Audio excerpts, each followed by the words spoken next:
From the Atlantic harbors to the farms beyond the Mississippi, the night belongs to kerosene flames, whale oil lamps, gaslight in a few city streets, and the pale wash of the moon.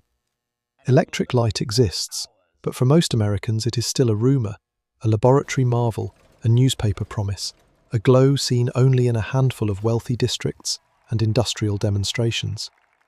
In the countryside, a person stepping outside before dawn may see no human light at all beyond the kitchen window. The stars appear hard and crowded. The nearest neighbour may be half a mile away. The nearest doctor may be 10. Then, one by one, the nation begins to stir. On an Iowa farm, a woman touches a match to kindling in a cold iron stove. In a Pennsylvania mining town, a whistle pulls men from narrow beds before the sky has changed colour. In New York, a horse car rattles over wet cobbles, while bakers carry hot loaves into a street that smells of manure, coal smoke, beer, fish, and the river. In South Carolina, a black sharecropping family prepares to enter fields they do not own, working under accounts kept by a merchant who may be the only person allowed to say what their labour is worth. In Dakota Territory, a homesteader studies the wind and wonders whether the wheat will survive. On a reservation, federal rules reach into the most intimate parts of native life: land, movement, language, clothing, worship, and the fate of children. All of these people live in the same country. They do not live in the same America. The decade we call the 1880s is often remembered through symbols of confidence: the Brooklyn Bridge rising over the East River, the Statue of Liberty lifting her torch, transcontinental trains crossing plains once measured in months, steel mills glowing through the night, telephones carrying voices through wires, and electric bulbs pushing back the ancient darkness. It is the age of inventors, railroad barons, crowded factories, spectacular fortunes, and cities growing faster than their streets can hold them. But ordinary life is not lived from the top of a bridge or inside a patent office. It is lived at the washboard, beside the boiler, behind the plough, under the factory clock, at a kitchen table where every potato has been counted. It is lived in bodies that ache earlier than ours, in rooms that smell different from ours, and in a world where a small infection, a spark in a roof, a late frost, a runaway horse, or one missed payday can rearrange an entire family. In 1880, the United States contains just over 50 million people. Most still live outside cities. Agriculture remains the largest field of labour. Yet railroads, factories, corporations, immigration, and urban growth are changing the tempo of existence. Almost everywhere, old rhythms are colliding with new ones. The sun still decides much of the farmer's day, but the railroad clock is beginning to decide the nation's. Goods once made in the home arrive wrapped in paper from distant factories. News travels by telegraph faster than any person can travel. A worker can now spend 12 hours producing an object he will never use, for an owner he will never meet, in a company whose power extends across several states. This is the hidden drama of the decade. Not simply that technology changed, but that ordinary people were forced to change with it. To enter their world, we must first abandon the comforting sepia photograph. The past was not quiet. It was full of machinery, bargaining, coughing, crying infants, shouted street sales, church bells, train whistles, barking dogs, political speeches, fiddle music, and the endless strike of metal against metal. It was not clean. It was not slow for everyone. And it was never simple. Imagine that the camera descends now, from the national map, through the smoke above the cities, across the squares of farmland, down toward one farmhouse where frost clouds the glass. Inside, someone is already working. The census taker arrives with a book of questions. It is June 1880, and the federal government is attempting something audacious: to count a nation still carrying the wounds of civil war, expanding across indigenous land, absorbing migrants from overseas, and reorganizing itself around capital, rail, and machinery. The final figure will be 50,155,783 people. But the apparent precision hides a messier truth. A census can count a person. It cannot fully count the distance between lives. Consider two children born on the same morning. One opens his eyes in a mansion on New York's Fifth Avenue. His bedroom has patterned wallpaper, a thick carpet, upholstered furniture, and a servant assigned to the nursery. Heat rises from a coal furnace. Water may be carried to a private bath, perhaps even delivered through plumbing. His family buys strawberries out of season and has ice stored for summer. His father's investments produce more money in a week than many labourers earn in a year. The other child is born in a one-room cabin in the rural south, or in a windowless rear tenement, or in a railroad camp that will disappear when the tracks move on. His mother may be assisted by a neighbour rather than a physician. The room may hold every member of the family. Clean water may require a walk, fuel may require an axe, and food may depend on credit already pledged against future labour. Before this child reaches adulthood, disease will take some of the children he knows. Before he is old enough to vote, he may already have years of work behind him. Both will be described as Americans. That word promises equality in public language, while concealing astonishing inequality in daily experience. The country is still predominantly rural. Farms, small towns, plantations reorganized under tenancy, ranches, timber settlements, mining camps, tribal communities and scattered homesteads form the landscape in which most people wake and sleep. Yet cities are swelling. Chicago, still haunted by the fire of 1871, has passed 500,000 residents by 1880 and is racing toward more than 1 million. New York is a commercial colossus. Philadelphia manufactures everything from cloth to locomotives. Pittsburgh darkens under iron and steel. St. Louis commands river and rail routes. San Francisco faces the Pacific, enriched by commerce and poisoned by anti-Chinese politics. Population moves in every direction. Young people leave farms for towns. Black families search for land, wages, education, or physical safety, sometimes moving west to places such as Kansas. Immigrants arrive from Ireland, Germany, Scandinavia, Britain, Canada, China, and, increasingly as the decade advances, Southern and Eastern Europe. Native communities are pushed, confined, divided, or compelled to send children to institutions built to erase their cultures. Mexican-American families in the Southwest find an international border and an expanding Anglo-legal system cutting through older landscapes of property, kinship, and trade. America is mobile, but mobility is not always freedom. A railroad worker follows the line because the job moves. A tenant farmer moves because debt has closed around the crop. A domestic servant changes households because the mistress dismisses her. A family flees a pogrom in the Russian Empire and crosses an ocean only to arrive in a city where rent consumes the wages of several workers. A Plains family is moved by military force or federal order. The same motion can mean hope to one person and exile to another. Politics fills newspapers, saloons, parlours and street corners. The presidency changes hands, but ordinary voters encounter government most directly through local machines, tax collectors, police, courts, post offices, land offices, and patronage. Public office is often treated as a prize distributed to allies. The assassination of President James Garfield in 1881 by a disappointed office seeker shocks the country and helps push civil service reform. The Pendleton Act of 1883 begins replacing some patronage appointments with examinations. Yet for many Americans, especially in immigrant districts, the political machine remains both corrupt and practical. It may demand a vote, but it can also find a coal scuttle for a widow or a job for a newly arrived cousin. The end of Reconstruction has transformed the South. Federal protection of black political rights has weakened. White supremacist violence, fraudulent elections, discriminatory laws, debt, and economic dependency constrict freedoms that had seemed possible after emancipation. Black citizens build schools, churches, businesses, newspapers, mutual aid societies, and families under relentless pressure.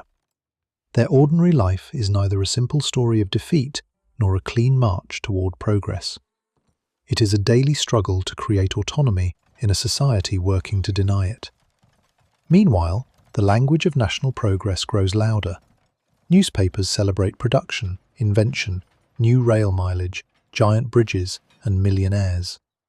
But progress is experienced unevenly. The telegraph can transmit a crop price in seconds, yet a farmer may still spend a day hauling grain through mud. A factory can produce cheap cloth, yet the seamstress finishing garments at home may work past midnight. A city can install electric streetlights, while families one block away share a water pump and an overflowing privy. This is why there is no single ordinary day in 1880s America.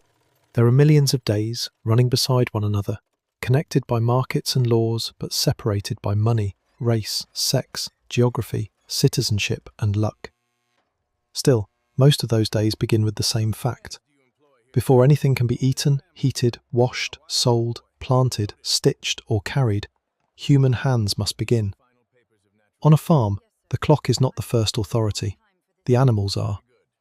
A cow heavy with milk does not wait for breakfast. Horses stamp in their stalls. Chickens have already begun their noise.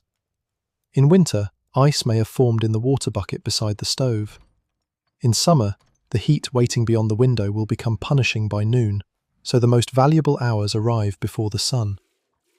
The romantic image of the independent family farm is one of the most durable pictures in American memory. A white house, a red barn, straight rows of corn, children laughing near a fence. The reality is more physical. A farm is an organism that consumes labour every day. It does not close on Sunday. It cannot postpone feeding because someone is sick. Its machinery is limited, expensive, and dangerous. Even where reapers, binders, threshers, and improved ploughs reduce one kind of effort, they create debts, maintenance, and new demands for speed. The farmer wakes perhaps at 4 or 5. He dresses in a room cold enough to make each button a decision, pulls on boots stiff with old mud, and steps into air that smells of manure, hay, wood smoke, and weather. A lantern throws a small circle of yellow light. Milking is done by hand. Feed must be measured. Harness must be lifted and buckled. A horse is not merely transportation. It is stored muscular energy, and its health can determine whether the crop reaches market. Inside the house, farm work has already begun as well. The woman tending the stove may have banked coals overnight, but often she must revive the fire. Ash comes out. Wood or corn cobs go in. Water is carried. Coffee may be real, stretched, or replaced by a roasted substitute, depending on money and region. Breakfast can be substantial: cornmeal, biscuits, pork, potatoes, eggs, gravy, because the bodies at the table will spend the day burning it. But abundance is never guaranteed. Farm families may produce food and still eat monotonously, particularly before gardens mature, or when cash crops have taken precedence over subsistence.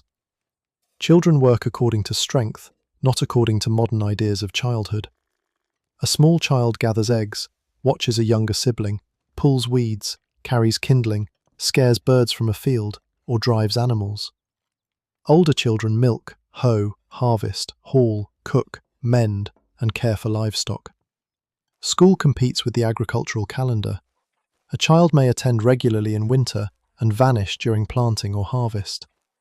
The school year bends around work because work cannot bend around school.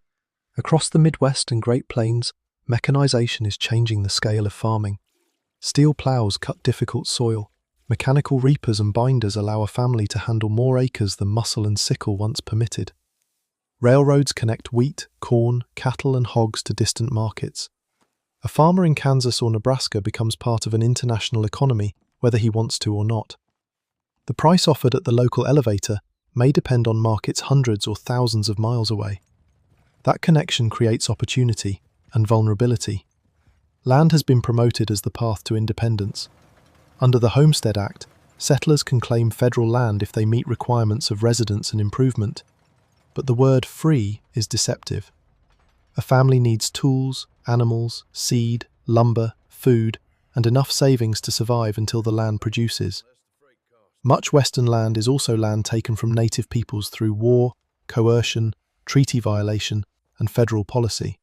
The homesteader's hopeful beginning in the dispossession of an indigenous family may occupy the same acre, separated only by the story being told. On the plains, houses may be built from sod because timber is scarce. Walls cut from the earth provide insulation, but also shelter insects and shed dirt. After heavy rain, moisture seeps. Snakes or mice may appear. A woman accustomed to neighbours, shops and relatives in the east can find herself on a horizon so empty that loneliness becomes a physical sensation. Wind presses against the walls for days. Winter blizzards erase direction. Summer grasshoppers can descend in clouds and consume months of hope in hours. Farther east, established farms have better buildings and deeper social networks, but they are not protected from debt. Land values, mortgages, railroad freight rates, machinery purchases and falling commodity prices trouble rural families throughout the decade. The crop may be large and still fail to pay. The more the farmer produces, the lower the price may fall. A year's labour can be judged by a figure printed in a newspaper. In the South, the farm clock often runs through a different economic system. After slavery, many freed families seek land of their own. Most do not receive it. Sharecropping and tenant farming spread. A landowner provides acreage, a family provides labour, the crop is divided after expenses. But tools, food, seed and clothing are often purchased on credit from a local merchant under the crop lien system. Interest can be punishing. Accounts may be opaque or dishonest. Cotton, because it can be sold for cash, dominates land that might otherwise grow food. At settlement time, a family may be told that the crop has barely covered what it owes. Imagine that moment. Months under sun, hands cut by bowls, children working beside parents. A wagon of cotton taken away. Then a ledger opens, and a few pencil marks announce that freedom has produced no savings and that next year's labour is already promised. Still, rural life contains pleasures that do not appear in account books. A barn raising turns necessity into a communal event. Quilting, corn husking, church suppers, dances, holiday gatherings, fishing, berry picking, storytelling, and visits break isolation. News travels through letters, newspapers, travelling salesmen, preachers, peddlers, and the post office. A neighbour's arrival can become the social event of the week. Music is made in the room by people who know one another, fiddle, banjo, organ, voice, not delivered from an invisible network. The farm family knows the sky intimately. Clouds are not scenery, but evidence. The smell before rain, the direction of wind, the behaviour of animals, and the colour of evening may carry economic meaning. Weather lives inside conversation because weather lives inside the pantry. By sunset, the day's heaviest work may end, but chores remain. Animals are fed again, milk is handled, tools are cleaned or left ready, a lamp burns at the table. Someone mends harness. Someone studies a mail order advertisement for a machine the family cannot yet afford. A child sounds out words in a reader. A woman's hands continue moving over cloth long after the men describe their day as finished. The house is not the place where work stops. It is another workplace. To understand ordinary life in the 1880s, watch the water. It does not appear at the turn of a tap in most homes. It waits in a well, a pump, a spring, a river, a cistern, or a shared yard. Every gallon used for drinking, cooking, scrubbing, bathing, laundry, animals, or illness must be lifted, carried, heated, and carried again when dirty. Water has weight. 1 gallon weighs more than 8 pounds. A household can consume dozens of gallons on wash day. That weight passes through someone's arms. Usually those arms belong to women and girls. The 19th century doctrine of separate spheres presents the middle-class home as a sanctuary governed by a wife while men enter the competitive public world. But the phrase hides labour. A home is a heating plant, laundry, kitchen, nursery, sick room, clothing workshop, food preservation centre, and cleaning service compressed into a few rooms. In poor households, it may also be a commercial workplace with sewing, laundry, cigar rolling, borders, piecework, or food production generating money. The stove is the iron heart of the house. It demands fuel and skill. Too little draught and the fire dies. Too much and food burns. Heat is uneven. Summer cooking turns the kitchen into an ordeal. A woman leaning over boiling preserves in August works inside air thick with steam, sugar, smoke, and fear that the sealed jars may spoil. In winter, the stove gathers the family close, but rooms beyond its reach can remain bitterly cold. Cleaning is a campaign against substances modern households rarely encounter in such quantity. Coal produces soot that settles on walls, curtains, clothing, and lungs. Wood produces ash. Oil lamps smoke. Roads bring mud. Horses fill streets and yards with manure. Open windows admit dust and insects. Closed windows trap smells and disease. Rugs are beaten outdoors. Floors are swept, scrubbed, or sanded. Chamber pots must be emptied. Privies must be managed. Bedding must be aired. Without modern detergents, vacuum cleaners, disposable products, or reliable hot water, cleanliness is created by friction. Wash day is among the most punishing rituals. Clothes are sorted, soaked, rubbed with soap, scrubbed on a board, boiled, lifted with sticks or tongs, rinsed, wrung, carried, and hung. Wet fabric becomes extraordinarily heavy. Lye soap can damage skin. In winter, fingers stiffen at the line. In summer, steam fills the wash area. Ironing follows. Flat irons are heated on the stove, tested, wiped, and exchanged as they cool. Scorching a garment can destroy something the family cannot easily replace. Clothing itself represents stored labour. A garment is purchased carefully, sewn at home, altered, patched, turned, handed down, and cut into smaller articles when it can no longer serve its first purpose. A man's coat may become a boy's jacket. A flour sack may become cloth.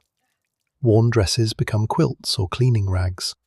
The idea of throwing away usable fabric would seem extravagant to most families.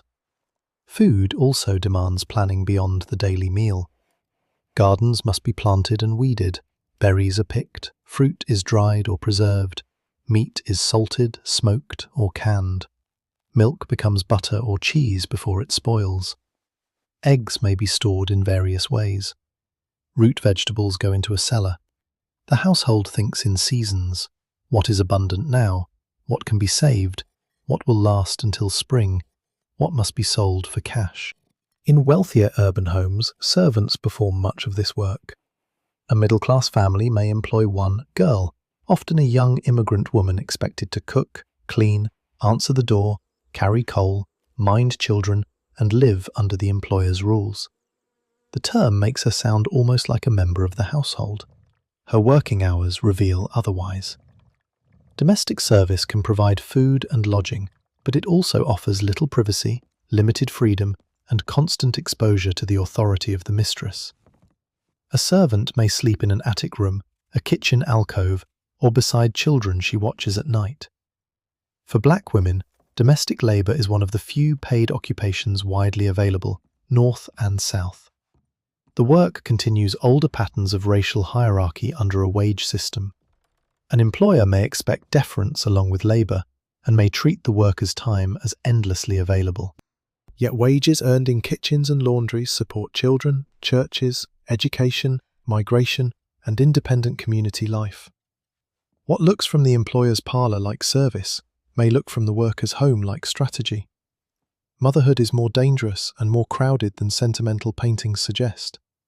Pregnancy comes often. Contraceptive knowledge exists but is restricted, unreliable, stigmatized, or difficult to obtain. Childbirth usually takes place at home. Midwives, relatives, and neighbours hold knowledge built through experience. Physicians are not always present, affordable, or safer. Antiseptic practice is spreading unevenly. Hemorrhage, infection, obstructed labour and exhaustion remain real threats. After birth, there is rarely a long retreat from work.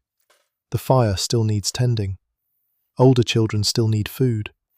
A farm does not suspend chores. A wage-earning husband may not be able to miss a shift. Mothers nurse while sewing, cooking, taking in laundry, or supervising other children.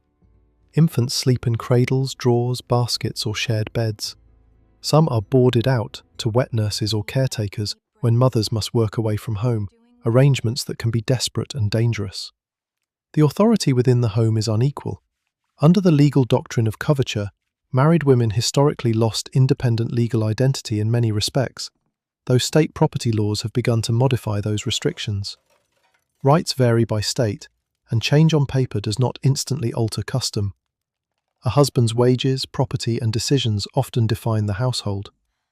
Divorce is possible in some jurisdictions, but socially costly and economically terrifying. Domestic violence is frequently treated as private unless it becomes spectacular. Yet the household is not only a site of oppression or exhaustion, it is also where people create beauty with limited means. A clean cloth spread over a table, geraniums in a tin can near the window, a photograph displayed in a place of honour, a Bible, a shell from another coast, a letter preserved in a drawer, a quilt whose pieces hold the remains of several lives. These are claims against hardship. They say, this room is more than shelter. This family is more than labour. At night, the house contracts around lamplight. Shadows enlarge on the wall. Someone reads aloud because one lamp can serve several listeners. Someone darns a sock. Someone coughs behind a curtain. The day seems finished, but beneath the roof, the work of care continues. The quiet checking of a fever, the feeding of a baby, the mending that must be done before morning. There is no single 1880s American meal. The table changes with region, season, ancestry, religion, income, race, and access to markets. Cornbread and salt pork in one home, rye bread, cabbage, and sausage in another. Oatmeal, beans, rice, fish, biscuits, molasses, pickles, potatoes, game, oysters, tamales, stewed greens, pie, or nothing substantial at all.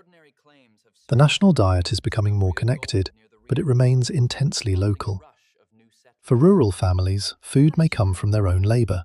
Garden vegetables, eggs, milk, butter, pork, cornmeal, preserved fruit, hunted game. This sounds abundant, and sometimes it is. But a farm can produce plenty of one thing and little variety. Fresh food follows the seasons. Winter narrows choice. Drought, insects, illness, or debt can empty shelves. A family raising a cash crop may sell what has value and buy cheaper food on credit. In cities, markets display the reach of rail and refrigeration. Meat arrives from Western packing centres. Produce travels farther than before. Canned goods promise convenience and consistency, though quality can vary and regulation is weak. Condensed milk, commercial baking powder, packaged cereals, branded crackers, and other factory foods begin to change kitchens. Labels create trust where buyer and producer no longer know one another. But the ordinary urban consumer still shops frequently because storage is limited. Iceboxes exist, especially in comfortable homes, yet ice costs money and melts. Many poor families buy small amounts each day. A child may be sent downstairs for a few cents worth of coal, bread, or milk. Credit at the corner grocer can carry a family between paydays, while also tying it to a merchant's prices. Food safety is uncertain. Milk can be diluted, contaminated, or taken from unhealthy cows. Meat may be old. Water can carry typhoid or cholera organisms before consumers understand the route of transmission. Adulteration is common enough to inspire suspicion. Substances may be added to improve colour, weight, or shelf life. There is no modern federal system standing between the buyer and the seller. The nose, the eye, habit, reputation, and luck perform much of the inspection. Cooking begins with fuel. Coal is efficient but dirty. Wood requires cutting and storage. Both make heat difficult to regulate. Recipes therefore depend on observation, The feel of the oven, the behavior of dough, the sound of frying, the color of a crust. Measurements such as a teacup or butter the size of an egg assume knowledge passed from cook to cook. For a laboring family, calories matter. Breakfast may be heavy because work is heavy. Pork fat, gravy, beans, bread, and potatoes are not culinary failures, they are energy. Tea and coffee are stimulants woven into social life. Sugar has become far more available than in earlier generations, and sweet foods offer affordable pleasure. Tooth decay follows. The wealthy dine in another world. Multi-course meals display not simply appetite, but servants, imported ingredients, specialized utensils, time, and knowledge of etiquette. The table can become a theatre of class. Oysters, game, elaborate sauces, ices, and delicate pastries arrive in sequence, while unseen workers carry dishes up and down stairs. In great houses, the distance between dining room and kitchen is also a moral distance. Diners see abundance without seeing the hands blistered by it. Immigrant neighborhoods carry memory through food. A familiar loaf, spice, soup, or holiday dish can rebuild a fragment of home in a foreign city. Ingredients change, recipes adapt. New combinations emerge. What later generations call American food is being created in crowded kitchens by people who are still accused of being un-American. In black households, dishes formed through African, indigenous, European, and regional traditions carry both continuity and invention. Greens, corn, rice, beans, pork, sweet potatoes, seafood, and countless preparations hold knowledge that survived slavery and continued across freedom. Communal meals after church, emancipation celebrations, family gatherings, and mutual aid events turn food into social architecture. Native diets in the 1880s are being violently disrupted. Confinement, destruction of bison herds, loss of hunting grounds, ration systems, and pressure toward unfamiliar agriculture undermine food sovereignty. Government rations may be inadequate, irregular, or used as instruments of control. Hunger is not simply a natural misfortune, it can be produced by policy. At an ordinary table, nothing is wasted casually. Bones become broth, drippings are saved, stale bread is transformed, leftovers return in another form. The line between thrift and hunger is thin. A mother may say she has already eaten. A father may take less meat without explanation. Children learn to read scarcity through adult gestures. And still, the table is where life gathers. News is exchanged, grace is spoken, arguments begin, courtship is observed, children are corrected. Birthdays, if celebrated, are marked with whatever sweetness can be spared. A meal can be monotonous and still be precious because everyone is present. The camera might linger on the hands, cracked knuckles around a spoon, a child wiping a bowl with bread, a servant clearing a plate still heavy with food, a woman folding scraps into tomorrow. Outside, the city is waiting, hungry in a different way. Stand on a city corner in 1885 and close your eyes. The first surprise is not what you see, it is what you hear. Iron-rimmed wheels hammer stone, horses snort and strain, drivers curse, street vendors sing out prices, factory whistles divide the day, church bells compete with construction, elevated trains thunder above avenues in New York, steam escapes, dogs bark, newspapers are shouted into the crowd. Somewhere, always, metal strikes metal. Then comes the smell. Coal smoke hangs over industrial districts, mixing with animal waste, garbage, sewage, tanneries, slaughterhouses, breweries, stables, kitchens, rivers, and human bodies. Thousands of horses move people and goods, and each animal produces waste that must be collected, ignored, or ground into the street.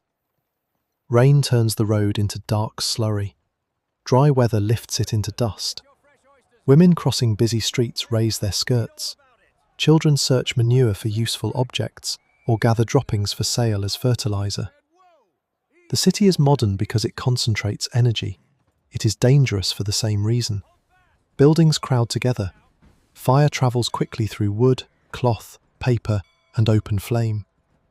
Kerosene lamps tip, stoves crack. Factory doors may open inward or be obstructed. Fire escapes are absent, flimsy, or used for storage. Insurance maps classify risk, but classification does not protect a sleeping family when smoke fills the stairwell. Housing reveals class immediately. The wealthy retreat to broad avenues, private homes, or new suburban communities accessible by rail. The middle class occupies respectable row houses, flats, or boarding houses. The poor compress themselves wherever rent permits. Cellars, attics, rear buildings, subdivided rooms, and tenements constructed to extract maximum payment from minimum ground. A typical tenement apartment may contain several rooms, but only the front room receives direct light and air. Interior rooms borrow light through doors or small openings. Families take boarders to cover rent. A room becomes bedroom at night and workshop by day. The same table holds food and garments being sewn for piece rates. Privacy is created by curtains, schedules, silence, and pretending not to see. Water may come from a shared pump or a tap in the hall or yard. Privies stand behind the building, used by dozens of residents. They overflow, freeze, smell, and spread contamination. Children play nearby because there is nowhere else. Infants crawl on floors where workers carry street dirt. In summer, heat and odour become nearly solid. Families sleep on roofs, fire escapes, or sidewalks for air. Yet a tenement is not merely misery stacked in brick. It is a living social space. Languages cross landings. A neighbour loans a pot, watches a child, translates a letter, finds a job, summons a midwife, or sits with the dying. Courtyards become workshops and meeting grounds. Street life expands the home. Children turn alleys into territories. Vendors bring food, cloth, fuel, and news within reach. Music escapes windows. Religious and mutual aid societies transform strangers from the same village or region into a community. The boarding house occupies another essential place in urban life. Unmarried clerks, labourers, widows, teachers, artisans, salesmen, and young women live in furnished rooms and take meals at a common table. The boarding house offers entry into the city without the cost of establishing a household. It also means rules, gossip, thin walls, shared washstands, and little solitude. The city promises anonymity, but the boarding house watches. Rent is the silent employer. It comes every week or month, regardless of illness. A family calculates space against food. Taking in a lodger may mean surrendering the only bed during a shift, with one worker sleeping in it by day and another by night. Falling behind can bring eviction, the family's possessions placed publicly on the curb. In a society that speaks reverently of home, the poor can lose theirs through a few unpaid dollars. Municipal services struggle to keep pace. Some cities expand water systems, sewers, paved streets, professional fire departments, and public transit. Others leave working-class districts underserved. Political influence shapes which street is cleaned, which lamp is installed, and which complaint is heard. The geography of sanitation follows the geography of power. Police are visible, but not neutral. They direct traffic, confront drunks, recover children, break up fights, and sometimes provide emergency aid. They also enforce class and racial order, accept bribes, protect political interests, and attack strikers. For an immigrant who speaks little English, the uniform can mean help, extortion, or both.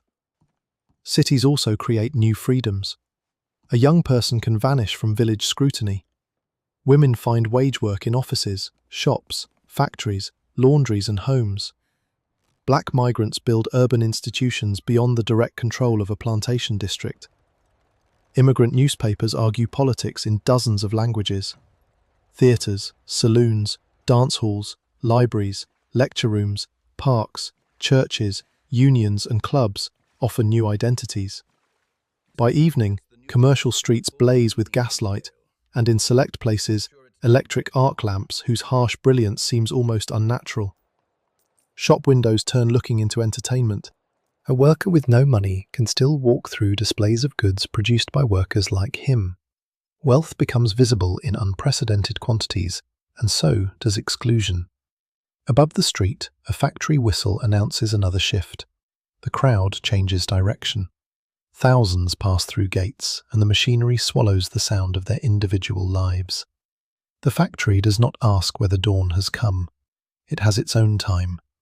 The gate closes, the whistle sounds, and the worker's day becomes a sequence measured by belts, shafts, gears, foreman, and output. In an earlier workshop, an artisan might understand an object from beginning to end. In the new industrial workplace, tasks are divided. One person tends one machine, repeats one movement, cuts one shape, tightens one part, or carries material from one stage to another. Skill remains essential in many trades, but control over the rhythm of work is shrinking. Factories differ enormously. A textile mill in New England is not a steelworks in Pittsburgh, a cigar shop in New York, a boot factory in Massachusetts, a meatpacking plant in Chicago, or a canning shed in California. Yet they share a transformation.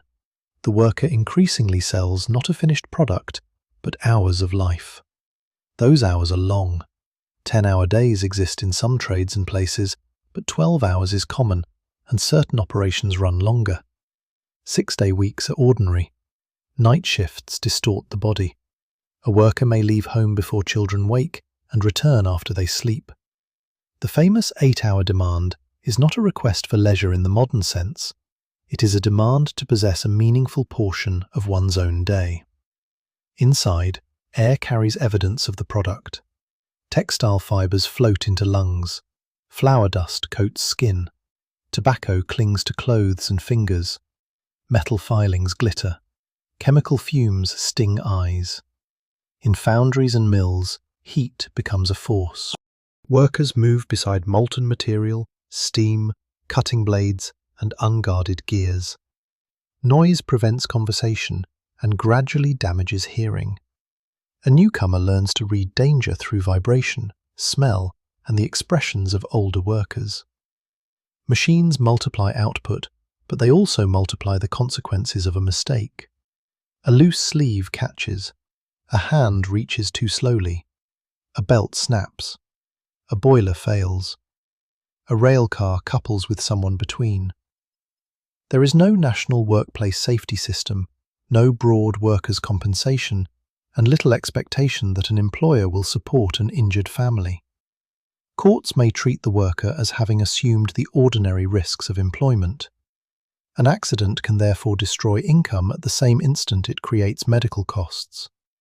The injured man carried home is not only a victim, he is a household crisis. Rent remains due. Food remains necessary. A wife may take in laundry or boarders.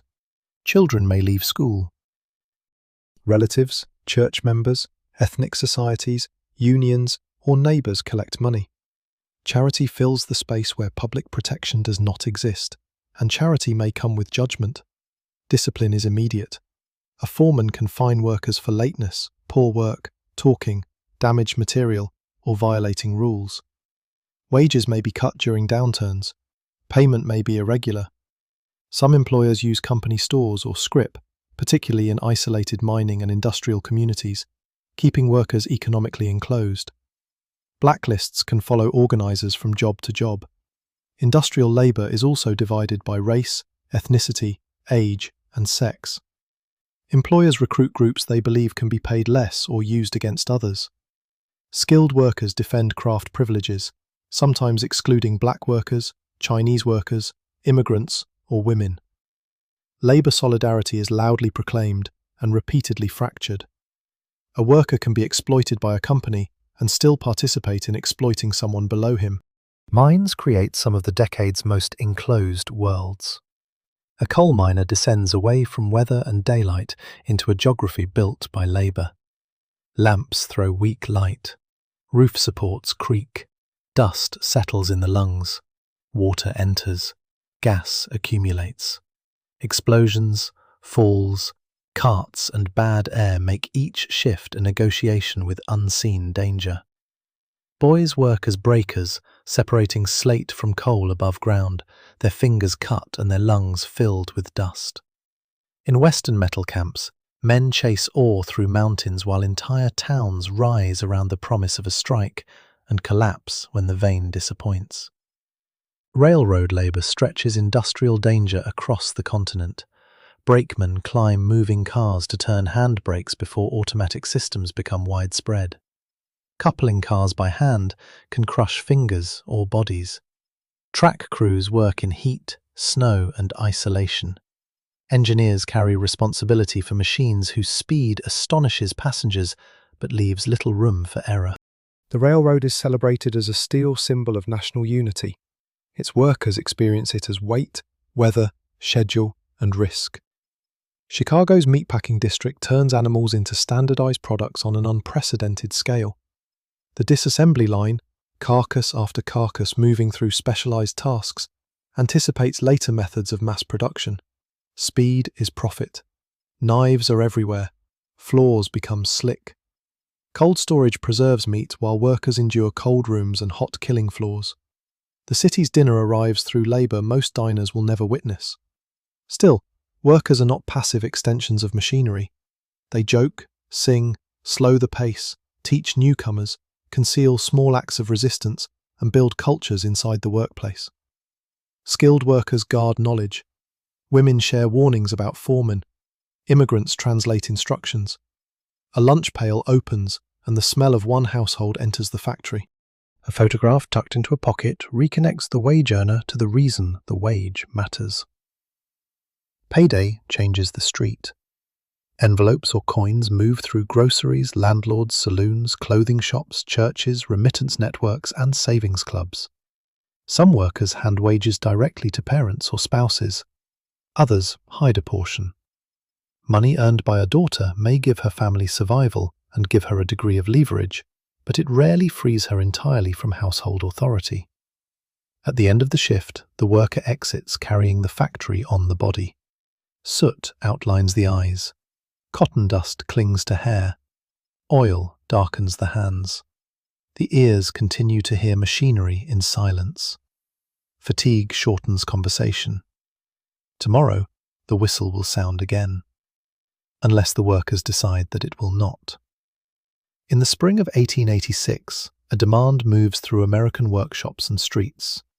8 hours for work, 8 hours for rest, 8 hours for what we will. The slogan is powerful because it divides the day into 3 equal claims. 1 belongs to the employer, 1 belongs to the body, 1 belongs to the person. For millions of workers, that final third barely exists. Labour organisation in the 1880s is a broad, unstable experiment. Craft unions organise skilled trades. The Knights of Labour attempt something larger, at their height welcoming many skilled and unskilled workers, women and black workers, though their practice is inconsistent and Chinese workers are excluded. Local assemblies discuss cooperation, education, wages, hours, and a society in which labour is not permanently subordinate to concentrated wealth. Strikes spread because industrial power is spreading. A strike is both simple and terrifying. Workers stop. The machine that seemed unstoppable becomes still. But stillness means no wages, and employers can wait behind capital, guards, police, courts, and replacement labour. Workers wait behind rent and hunger. On May 1st, 1886, hundreds of thousands across the country join actions for the 8-hour day. Chicago becomes the emotional centre. The city is a furnace of immigration, industry, radical politics, and class conflict. German-language newspapers carry socialist and anarchist ideas. Employers and workers speak of one another not as partners, but as enemies. On May 3rd, police fire on strikers near the McCormick Reaper Works, killing workers. A protest meeting is called for the next evening at Haymarket Square. Rain begins. The crowd dwindles. The mayor has observed the meeting and leaves, apparently believing it peaceful. Then police advance and order the gathering to disperse. A bomb arcs into their ranks. The explosion is followed by gunfire and confusion. Police and civilians die. Many are wounded. The identity of the bomber remains uncertain, but certainty is not required for the backlash that follows. Anarchists are arrested. 8 defendants are tried in an atmosphere of fear and hostility, not because the prosecution can prove that each threw the bomb, but because their ideas and associations are treated as a form of guilt. 4 are eventually hanged, 1 dies by suicide, and others remain imprisoned until pardoned years later. For ordinary workers, Haymarket changes the emotional meaning of organisation. To employers and much of the press, radicalism, immigration, and labour activism blur into a single threat.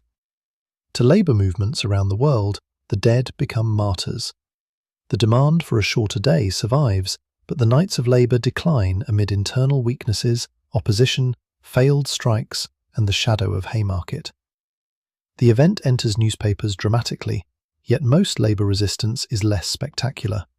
It occurs in negotiations, walkouts, slowdowns, boycotts, shop floor arguments, and decisions made around kitchen tables. Can the family survive a strike? Will the landlord wait? Will another worker take the job? Is the organiser trustworthy? Is the employer bluffing? These questions turn politics into domestic arithmetic. Race repeatedly tests labour unity.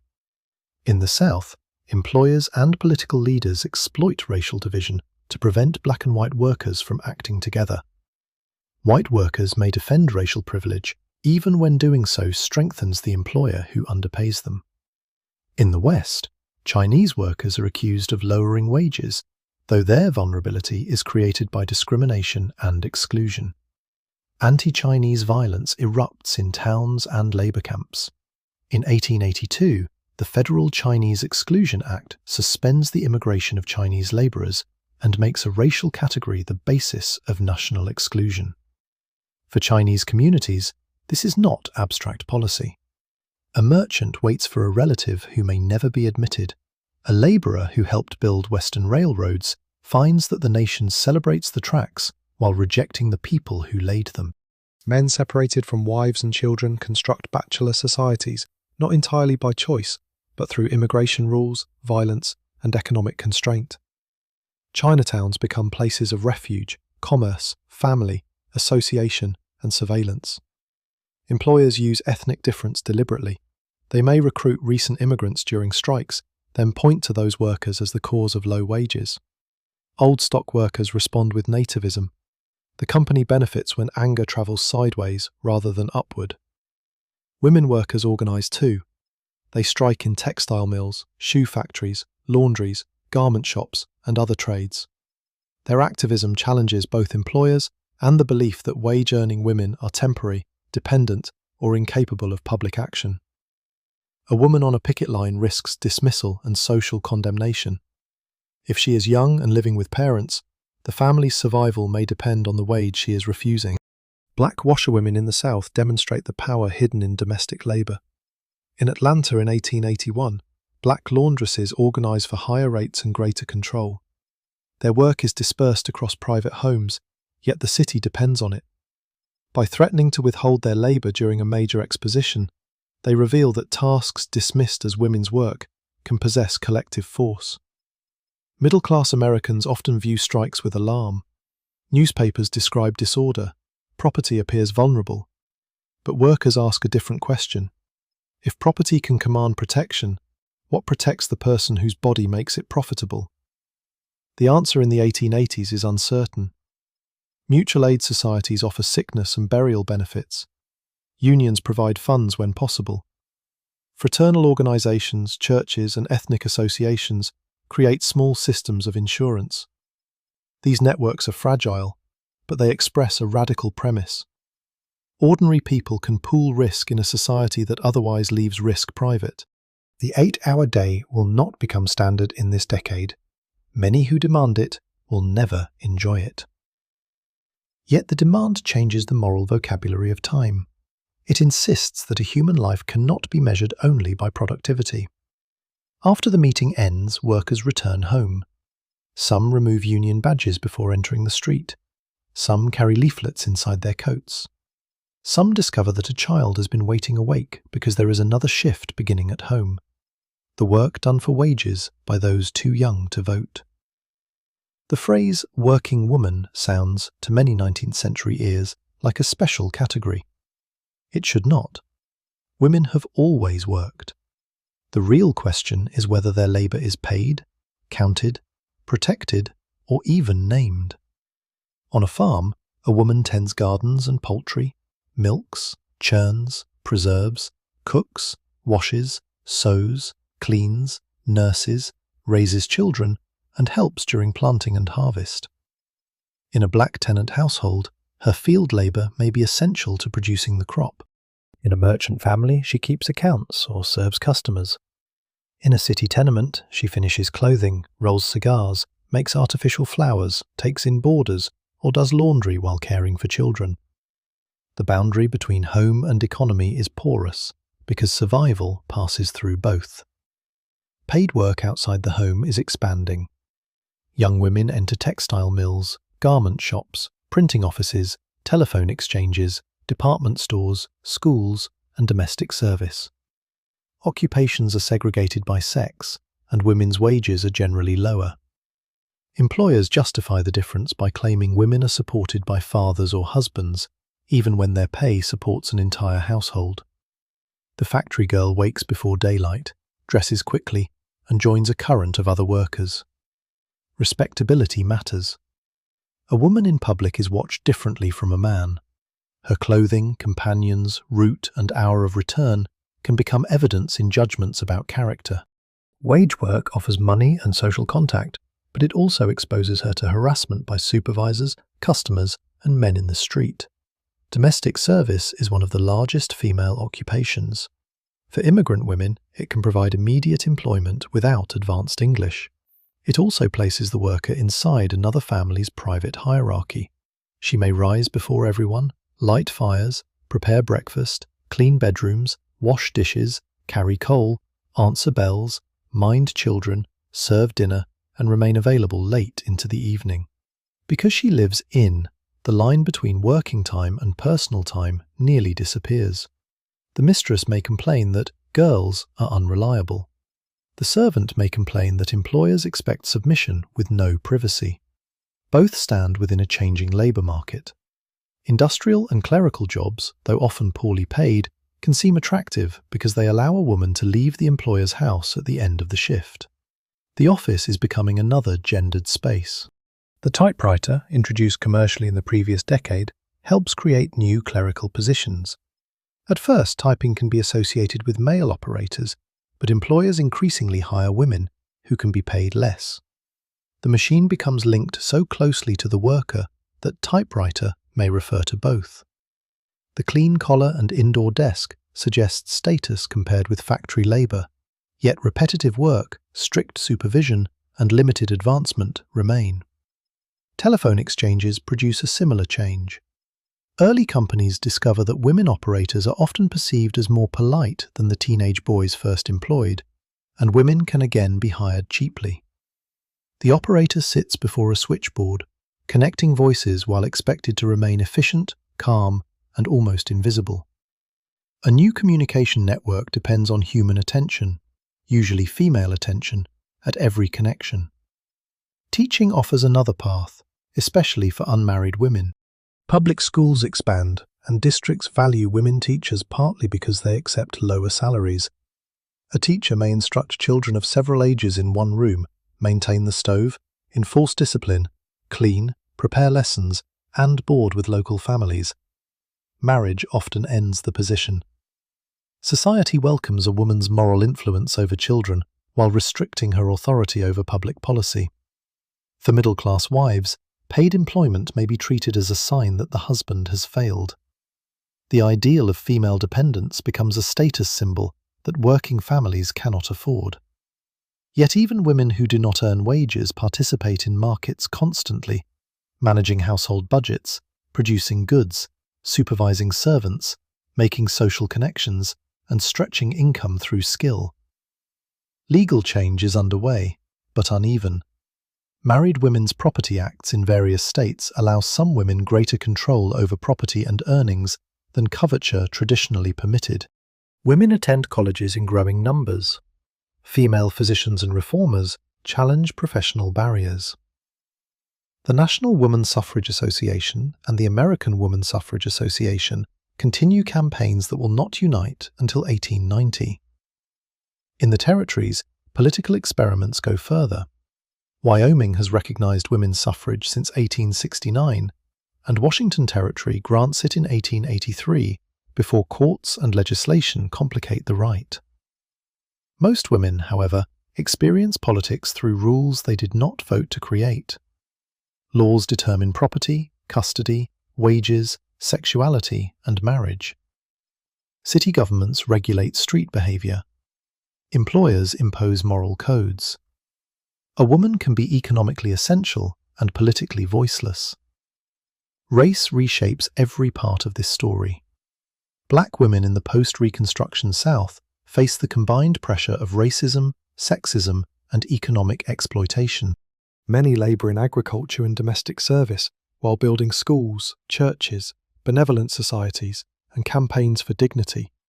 White employers may call them by first names while demanding titles for themselves. Violence can be used to enforce both labour and racial order.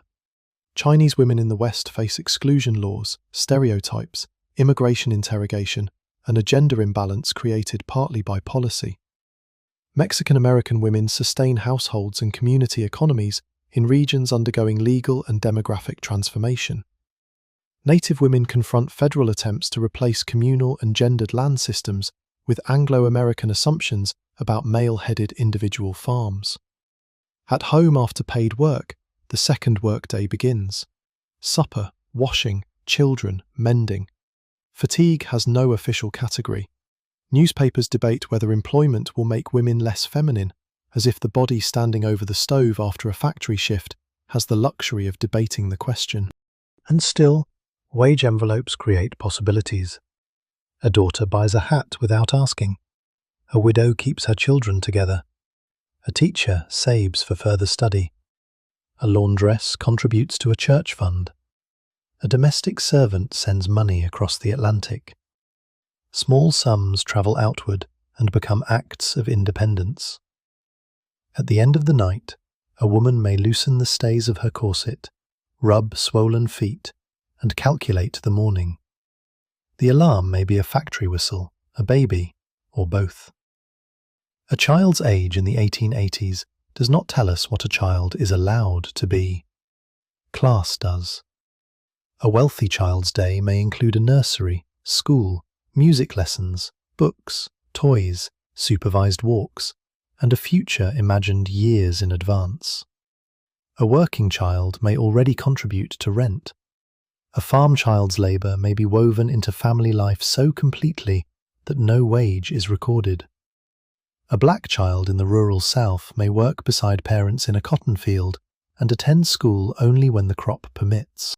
A native child may be taken far from family to a boarding school where language, hair, clothing, religion, and name are deliberately changed. The modern expectation that childhood should be protected from labour is growing, but it is not yet dominant. Work is widely considered useful training. Poor families also face a blunt equation. Children eat, rent costs money, and every pair of hands can produce value.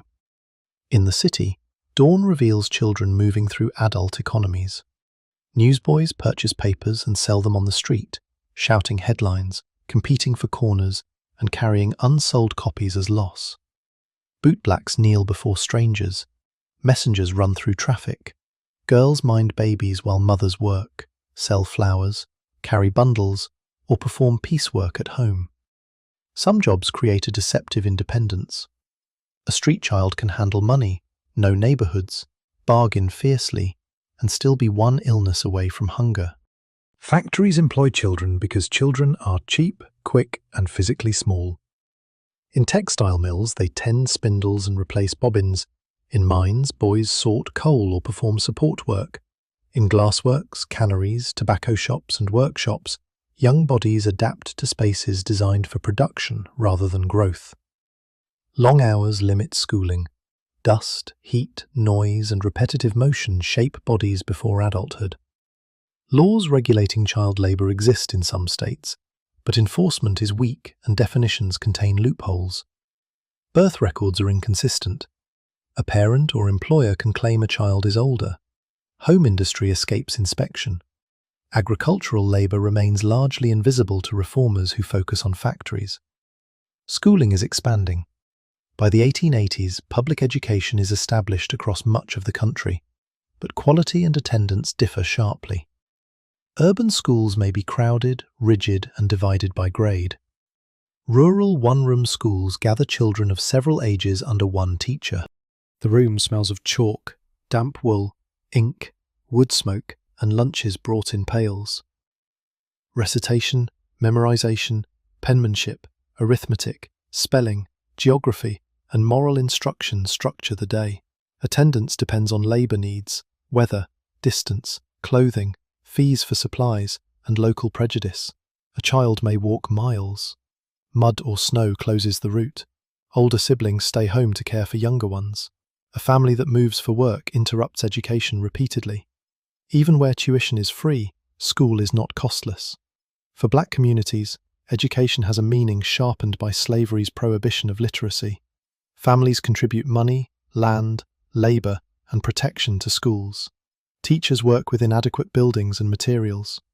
White authorities may shorten black school terms, underfund classrooms, or direct children toward agricultural and domestic training.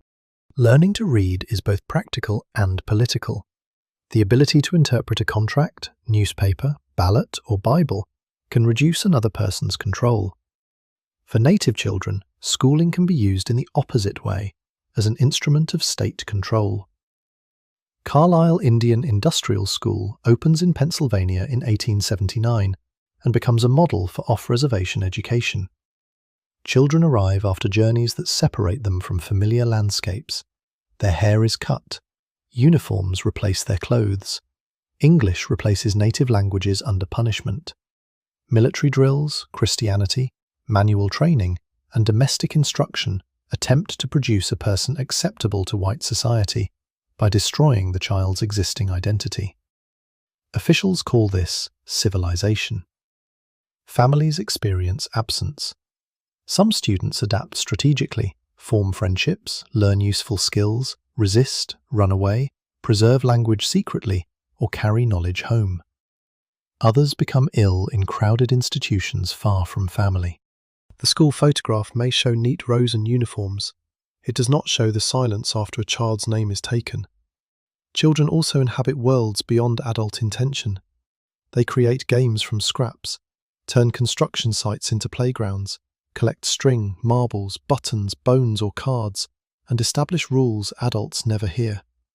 Rural children swim, fish, climb, and explore when work releases them. Urban children play stickball and tag among wagons, animals, ash heaps, docks, and rail lines. The environment is dangerous, but it is also theirs. Toys reflect class and industrial change. Mass-produced dolls, cast-iron banks, toy trains, picture books, and games reach middle-class homes through expanding markets. Poor children improvise. A corn-cob doll, hoop, rag ball, carved whistle, or object rescued from trash. Play does not require abundance, though abundance changes its form. Discipline is physical and widely accepted. Parents, teachers, employers, institutional officers, and masters of apprentices use blows, switches, straps, humiliation, or confinement. Childhood is understood through obedience. Yet affection is everywhere in letters, photographs, mourning practices, homemade gifts, and sacrifices. High child mortality does not make parents indifferent, it makes love vulnerable. Death appears in childhood with a familiarity difficult for modern viewers to grasp. Siblings die of diphtheria, scarlet fever, measles, diarrhea, pneumonia, accidents, or infections. A school desk becomes empty. A small coffin passes through the same front room where the child played. Families preserve hair, clothing, photographs, or names given to later children. An ordinary child therefore learns adult truths early. That work has value, money disappears, bodies fail, and the family survives by cooperation. But childhood also produces another kind of memory. The rare afternoon without chores, the taste of snow cream, the secret path to a creek, the sound of a parent singing after dark. In a hard decade, those moments are not trivial. They are the part of life labour cannot entirely claim. When sickness enters an 1880s home, the first response is rarely a hospital. It is the household. A feverish person is moved near the stove or window. A mother, wife, daughter, neighbour or landlady becomes nurse. Bedding is changed. Broth is made. Water is carried. The room darkens to reduce discomfort. Remedies come from experience, advertisements, family tradition, patent medicine bottles, a midwife's knowledge, a physician's bag, or all of them at once. Medicine is in transition. Germ theory is gaining acceptance among scientists and physicians, and antiseptic methods are beginning to change surgery. But understanding spreads unevenly. Many doctors still work with limited tools and uncertain treatments. Laboratory diagnosis barely exists in ordinary practice.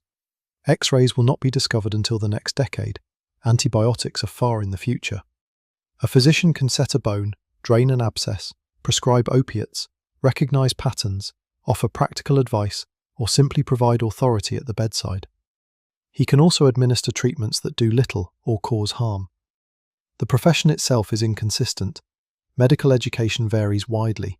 Some practitioners attend rigorous schools, others graduate from weak proprietary colleges. Competing medical systems, regular, homeopathic, eclectic, herbal, offer different explanations and remedies. Patients choose partly by cost, reputation, proximity, culture, and trust. For many families, calling a doctor is an economic decision delayed until fear outweighs expense. In rural areas, distance adds time. A messenger rides out. Weather slows the physician. By arrival, the crisis may have passed, or become irreversible. Women provide much of the nation's practical healthcare without professional recognition. Midwives attend births, including many black and immigrant women whose knowledge is essential in communities excluded from formal medicine. Mothers know how a child's breathing changes before pneumonia, how to cool a fever, how to prepare teas and poultices, and when a neighbour's experience exceeds their own. Some remedies comfort, others are useless, a few are dangerous. But household medicine persists because professional medicine cannot yet promise certainty. Patent medicines promise exactly that. Colourful advertisements claim to cure weakness, nerves, female complaints, coughs, pain, indigestion, and nearly every other human discomfort. Contents may include alcohol, opium derivatives, cocaine, laxatives, herbs, or ingredients not clearly disclosed. The bottle provides relief, dependence, or disappointment under a confident label. Regulation is minimal. Testimonial replaces evidence. Dental care is equally divided by money. Dentists can fill or extract teeth, and professional techniques are improving, but many people endure pain until removal is unavoidable. Toothbrushes exist, yet routine dental hygiene varies. Sugar consumption rises. A bad tooth can become a serious infection. Dentures offer restoration for those able to pay. Missing teeth become an ordinary sign of age and poverty for others. Public health depends on infrastructure that cities are only beginning to build adequately. Water sources and sewage can intersect. Human waste enters rivers that supply drinking water downstream. Milk spoils or carries disease. Crowded housing accelerates infection. Tuberculosis moves slowly through families and workplaces, producing cough, exhaustion, weight loss, and dread. Diphtheria can turn a child's throat into a closing passage, while parents watch helplessly. Diarrheal disease kills infants in hot months with terrible efficiency. People often interpret disease through older environmental ideas, even as germ theory advances. Bad air, sewer gas, filth, dampness, heredity, morality, and divine will mix in explanations. The idea that microscopic organisms travel through water, food, hands, and droplets will transform life. But knowledge alone is not enough. A mother can believe in cleanliness and still lack clean water. Hospitals are changing from places associated with poverty and death into institutions of professional care, but the transformation is incomplete. Wealthy patients often prefer treatment at home. The poor, the injured without family, immigrants, and people requiring surgery may enter wards governed by strict routines. Nursing is becoming professionalized, influenced by reforms associated with Florence Nightingale, yet much bedside labor remains underpaid and exhausting. Mental illness carries heavy stigma. Families manage conditions privately until behavior becomes impossible to contain. Asylums, once promoted as humane alternatives to jails and neglect, can become overcrowded institutions. Categories are broad: epilepsy, intellectual disability, dementia, trauma, addiction, and psychiatric illness may be confused or confined together. For women, behavior that violates expectations can be interpreted as pathology. Disability is far more visible than modern photographs suggest. Industrial accidents, war injuries, childhood disease, untreated infection, and birth conditions shape bodies throughout the population. A disabled person's survival depends on family resources, community, occupation, and social attitude. Some beg. Some enter institutions. Many work, adapt tools, trade skills, or occupy essential roles within households. The past is full of disabled lives, though formal histories often write them out. When death comes, it usually comes home. The body may be washed and dressed by family or neighbours, laid out in the parlour, and watched through the night. Curtains close. Mirrors may be covered according to custom. Food arrives from nearby kitchens. The undertaker's profession is expanding, particularly after embalming gained visibility during the Civil War, but family and community still perform much of the ritual. Mourning has rules, especially for the middle class. Black clothing, crepe, stationery, visiting practices, and prescribed periods make grief socially visible. For women, mourning dress can be elaborate and prolonged. The poor mourn too, but may lack the money to perform respectability in its expected form. Burial insurance and mutual aid societies matter because even death has a price. Cemeteries sit closer to daily life than many do today. Families visit. Children walk among stones. Names repeat: infants, mothers, fathers, veterans. The landscape records diseases and risks the census cannot make intimate. Yet each medical failure helps create pressure for change. Sanitary reformers map disease. Cities improve sewers and water. Physicians debate antisepsis. Laboratories begin to alter diagnosis. Women demand entry into professional training. Black medical schools and practitioners build institutions despite exclusion. The decade stands on a threshold. It can glimpse a future in which disease has mechanisms rather than mysteries. But most ordinary people still live on the dangerous side of that threshold. When the doctor leaves, the lamp remains burning. Someone stays awake beside the bed. At Castle Garden in New York Harbor, a family steps onto American ground carrying everything it can manage. Ellis Island has not yet opened. During most of the 1880s, Castle Garden serves as the principal immigrant processing station in New York. The great surge from southern and eastern Europe will become even larger in the next decades, but the transformation is already visible. Germans and Irish remain major immigrant communities. Scandinavians move toward farms in the Midwest. Canadians cross a border that is easier to traverse than an ocean. Jewish refugees flee violence and restriction in the Russian Empire. Italians arrive in increasing numbers. Chinese communities on the Pacific coast confront exclusion rather than welcome. The newcomer's first experience is practical, not symbolic. Where is the baggage? Which official can be trusted? What is this person saying? Is the railroad ticket genuine? Has the relative who promised to meet the ship arrived? The harbour is crowded with opportunity and fraud. Runners for boarding houses, labour agents, ticket sellers and thieves understand that confusion can be profitable. Most immigrants do not arrive empty of information. Letters have crossed before them. A cousin has described wages, a neighbour has named a street, a husband has sent money for passage. Migration often follows chains. One village creates a small version of itself in a city block, mining town, or farming district. These networks provide beds, jobs, translation, credit, courtship, and protection. They can also carry obligation. The newcomer may owe passage money. A labour contractor may control employment. A boarding house keeper may take a large share of wages. Relatives expect remittances. The freedom to begin again is immediately structured by debt and kinship. In a tenement hallway, the ocean has arrived indoors. German, Yiddish, Italian, Irish accents, English dialects and other languages overlap. Cooking smells mark regional histories. Religious calendars divide and unite the building. A Catholic procession moves through one neighbourhood, while a Jewish family prepares for Sabbath in another.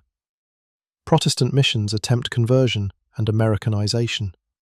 Saloons, synagogues, churches, lodges, clubs, newspapers, and benevolent societies create public life beyond the home. Language shapes employment.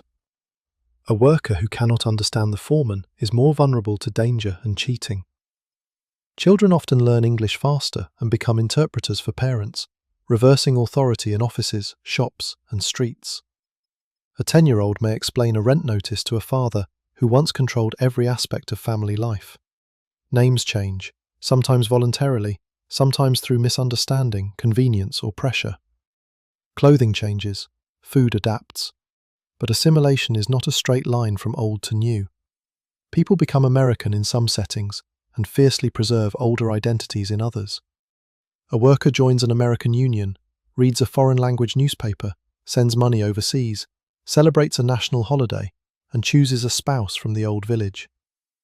All are parts of one life. The Irish, after decades of migration, hold growing power in urban politics, police departments, churches, and labour organisations. Yet anti-Irish stereotypes remain. German Americans sustain schools, music, beer culture, newspapers, and political traditions. Scandinavians build farm communities and churches across the upper Midwest. Jewish immigrants develop trades, mutual aid societies, religious institutions, and radical politics in cities. Italian workers take jobs in construction, railroad maintenance, street work, factories, mines, and seasonal labour, often moving repeatedly. Immigrant women experience migration differently from men.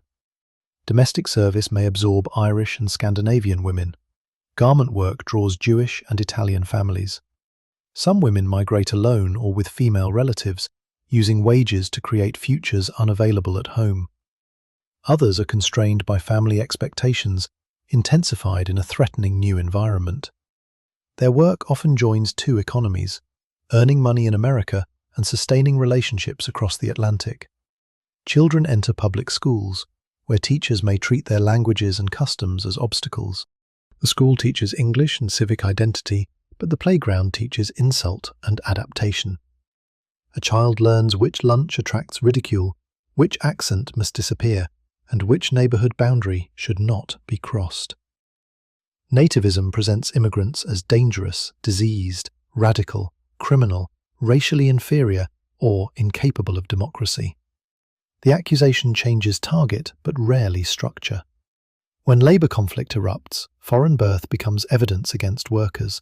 When cities struggle with crowding created by rapid industrial expansion, newcomers are blamed for the conditions in which landlords profitably house them. On the Pacific coast, anti-Chinese politics become federal law. The Chinese Exclusion Act of 1882 is a turning point. The nation explicitly bars a group of labourers based on nationality and race. Chinese residents must navigate hostile courts, special taxes, occupational restrictions, and mob violence. In Rock Springs, Wyoming Territory, in 1885, white miners attacked Chinese miners, killing at least 28 and driving hundreds from their homes. Federal troops eventually escort survivors back, but protection does not erase terror. Imagine rebuilding a room after the crowd has burned it. the stove, bedding, letters, tools, altar, business records, ordinary objects made political by their owner's identity. The message is clear. Labour may be desired, but belonging is denied. And yet communities persist. Chinese merchants, associations, family networks, temples, laundries, restaurants, gardens, and skilled workers sustain life under exclusion. Legal challenges contest discriminatory laws. The neighbourhood is not simply an enclave produced by cultural preference. It is also a shelter produced by danger. Immigration changes what America sounds like, eats, worships, manufactures, and argues about. It supplies labour to industries that condemn the labourers. It fills cities whose elites complain of crowding while profiting from growth. It renews the national myth of welcome and exposes its limits. At night, someone writes a letter home. The writer chooses what to say. Wages sound larger when converted into another currency. The room's dampness can be omitted. The loneliness is difficult to translate. Perhaps the letter includes a small money order and a promise. Come next year. The promise will bring another person across the ocean and another private world into the hallway. For Black Americans, the 1880s begin less than 20 years after emancipation and only a few years after the formal end of Reconstruction. That distance is short enough for memory to remain physical. Adults who were once legally owned now negotiate wages, marry under law, search for relatives separated by sale, buy land when possible, build schools, vote where violence permits, and name children born into freedom. Former slaveholders still occupy land, courts, legislatures, and economic power. The old order is gone in law. Its defenders are constructing new ways to preserve control. Ordinary life, therefore, carries the tension of a door opened and hands pulling it shut. On a southern road, a black farmer drives a wagon toward town. The cotton represents months of family labour. At the merchant's store, the ledger determines whether that labour produces independence or deeper debt. The farmer may not be able to read the account. Even if he can, challenging a white merchant can risk credit, employment, or physical safety. Economic calculation occurs inside a racial power structure. Land ownership is the central dream because land can separate survival from a former master's terms. Some black families acquire farms and create communities. Others rent or sharecrop. Progress can be real and fragile. One bad harvest, illness, unfair lawsuit, tax bill, or act of violence can force a sale. White night riders and organised terror make success itself dangerous when it challenges racial hierarchy. Political participation remains a battleground. The 15th Amendment protects voting rights in principle, and black men continue to vote and hold some offices in parts of the South. But white democratic Redeemer governments use intimidation, ballot fraud, violence, complicated procedures, and later increasingly formal disfranchisement to reverse black power. The fully codified Jim Crow order associated with the next era is emerging through local practices and laws during this decade. Segregation is not merely a sign on a door, it is a daily map of insult and limitation. Schools, rail cars, courtrooms, workplaces, public accommodations, neighbourhoods, and the expected posture of a black person before a white one. Customs can be enforced as violently as statutes. A failure to step aside, use a title, accept a cheating account, or remain silent can be interpreted as defiance. The family becomes a crucial site of freedom. Under slavery, marriage had lacked full legal protection, and families could be separated by sale. After emancipation, people formalize unions, reunite households, choose surnames, and assert parental authority. The ordinary act of deciding where a child sleeps or works carries historical weight. Education carries the same depth. Black communities create schools with assistance from teachers, churches, and organizations, but often through their own taxes and labor. A rough building may serve as school on weekdays, church on Sundays, and meeting hall at night. Books are scarce. Terms are short. Teachers face threats and inadequate pay. Yet the room represents a claim. The future will not be dictated entirely by the past. Churches anchor community life. They are places of worship, news, music, aid, courtship, political organisation, funerals, and education. The minister can be spiritual leader, public speaker, intermediary, and critic. Women's societies raise money, care for the sick, support missions, and build networks of influence even when formal leadership is male. Black businesses and professionals expand in towns and cities. Barbers, undertakers, teachers, ministers, carpenters, printers, physicians, lawyers, merchants, and journalists serve communities excluded or humiliated elsewhere. A black newspaper reports violence ignored by white papers, argues politics, advertises businesses, and links readers across distance. Migration offers one form of resistance. The Exoduster movement began in the late 1870s as thousands of black Southerners moved toward Kansas and other Western destinations. In the 1880s, individuals and families continue to weigh departure. Letters describe land and wages. Railroad fares must be gathered. Leaving can mean abandoning relatives, church, and familiar country. Staying can mean accepting a tightening order. Northern and Western cities do not offer racial equality. Black workers are excluded from many trades and unions, confined to domestic service, labouring jobs, personal service, or precarious employment. Housing discrimination shapes neighbourhoods. Schools may be segregated formally or informally. Violence and insult cross regional lines. Yet urban density can support institutions, political alliances, newspapers, and social worlds less dependent on a single white landowner. Black women carry a particularly heavy economic burden. On farms, they work fields and homes. In cities and towns, they wash, cook, clean, nurse, sew, sell, teach, and organise. Their wages are low, but their labour supports family independence. White society stereotypes them as endlessly strong and available, denying vulnerability while demanding service. Pleasure remains part of life.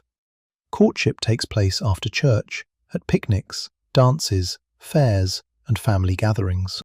Spirituals, hymns, work songs, fiddle and banjo traditions, and emerging secular styles carry memory and invention. Emancipation Day celebrations, Juneteenth in Texas, and other local commemorations turn freedom into public ritual. Food is shared. Speeches connect the living to those who did not survive to see the day. The federal government's retreat from civil rights enforcement is felt locally. In 1883, the Supreme Court strikes down key sections of the Civil Rights Act of 1875, ruling that the 14th Amendment restricts state action rather than private discrimination. The legal distinction is devastatingly practical. If an inn, theatre, or railroad discriminates, federal protection narrows. Rights proclaimed at national scale become difficult to exercise at a ticket window. Violence enforces the narrowing. Lynchings increase in the final decades of the century. The victims are not only accused criminals. Terror communicates rules to entire communities. White newspapers repeat allegations. Courts fail. Families are left to mourn in public danger. Yet describing only oppression would repeat another injustice by erasing how black Americans lived beyond white control. They loved, joked, competed, prayed, built, taught, argued, celebrated, purchased land, composed music, and imagined futures. They were not waiting passively for a later civil rights movement. They were creating its institutions and language in real time. In a lamplit schoolhouse, an adult student bends over a page after a full day of labour. The letters come slowly. Outside, the political order is closing. Inside, a word becomes legible. That small act is ordinary. It is also revolutionary. The map in an American schoolbook shows states, territories, rivers, and rail lines. It does not show the full political landscape beneath them. The United States of the 1880s is built across hundreds of native nations, with distinct languages, governments, economies, religions, and relationships to land. Federal officials increasingly describe the Indian problem as if indigenous existence were an obstacle to be solved. Military conquest has not ended everywhere, but policy is shifting toward another form of war: the destruction of collective landholding and cultural continuity.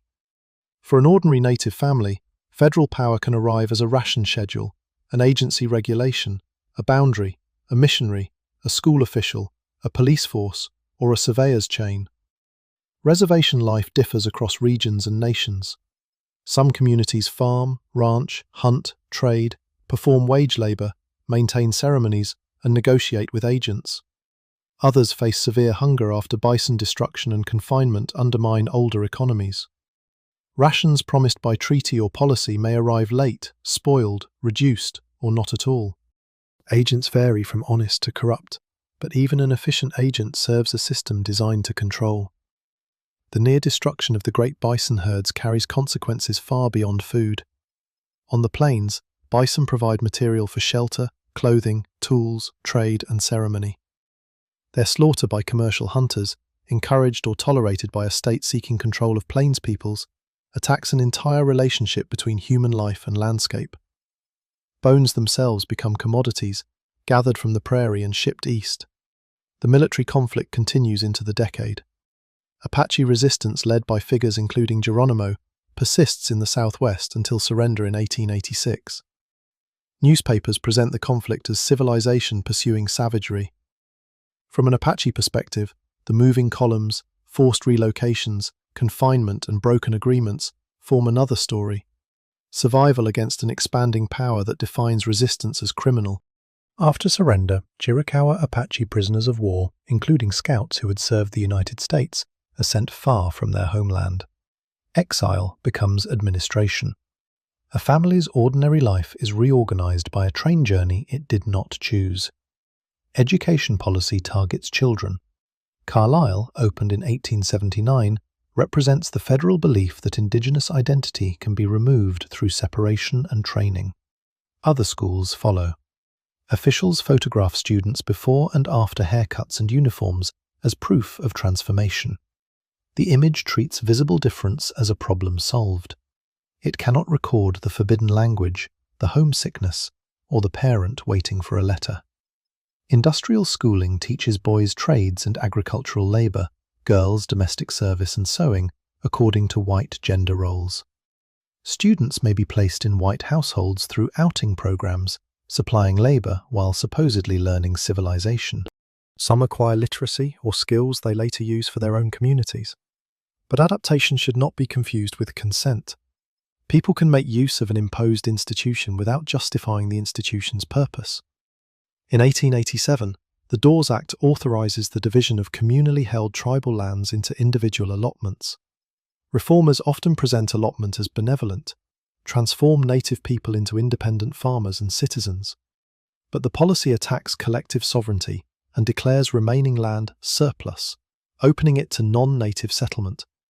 It assumes that one particular form of property is not merely different but superior. The practical effects unfold over years. Parcels can be unsuitable. Families face taxes, fraud, inheritance division, and pressure to sell. Communal systems are disrupted. Millions of acres will pass out of native ownership. The settler receives land described as available. The native family experiences the same transaction as subtraction. Native women can lose authority under policies that impose male-headed household models. Traditional systems of land use, kinship, or political influence are ignored by officials who recognize only the relationships they expect. Christianity and federal regulations suppress ceremonies and spiritual practices.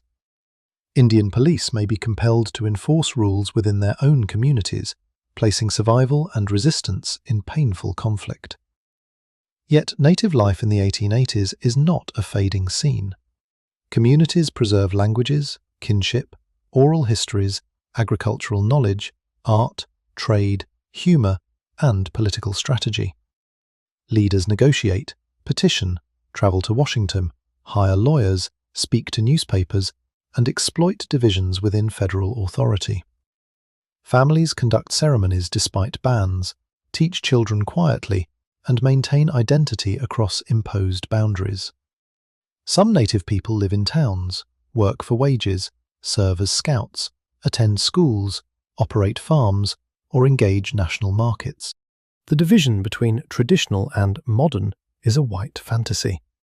A person can use a sewing machine, ride a train, practice Christianity, defend treaty rights, and remain fully indigenous. Culture changes without disappearing. The West's famous symbols often conceal native labour and presence.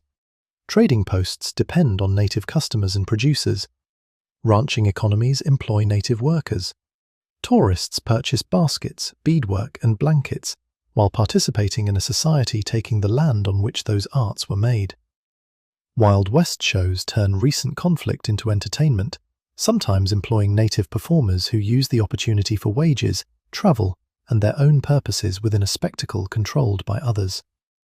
To see ordinary life, imagine not the battle, but the morning after policy. A woman discovers the Russian issue has been reduced. A father debates whether sending a child to school might prevent punishment or create opportunity. An elder repeats a story in a language officials want forgotten. Survey stakes appear in familiar ground. The nation calls this progress because the map looks tidier. The family sees that the map has entered the home. The western street of popular memory contains a saloon, hitching posts, armed men, and dust. The ordinary western street contains laundry.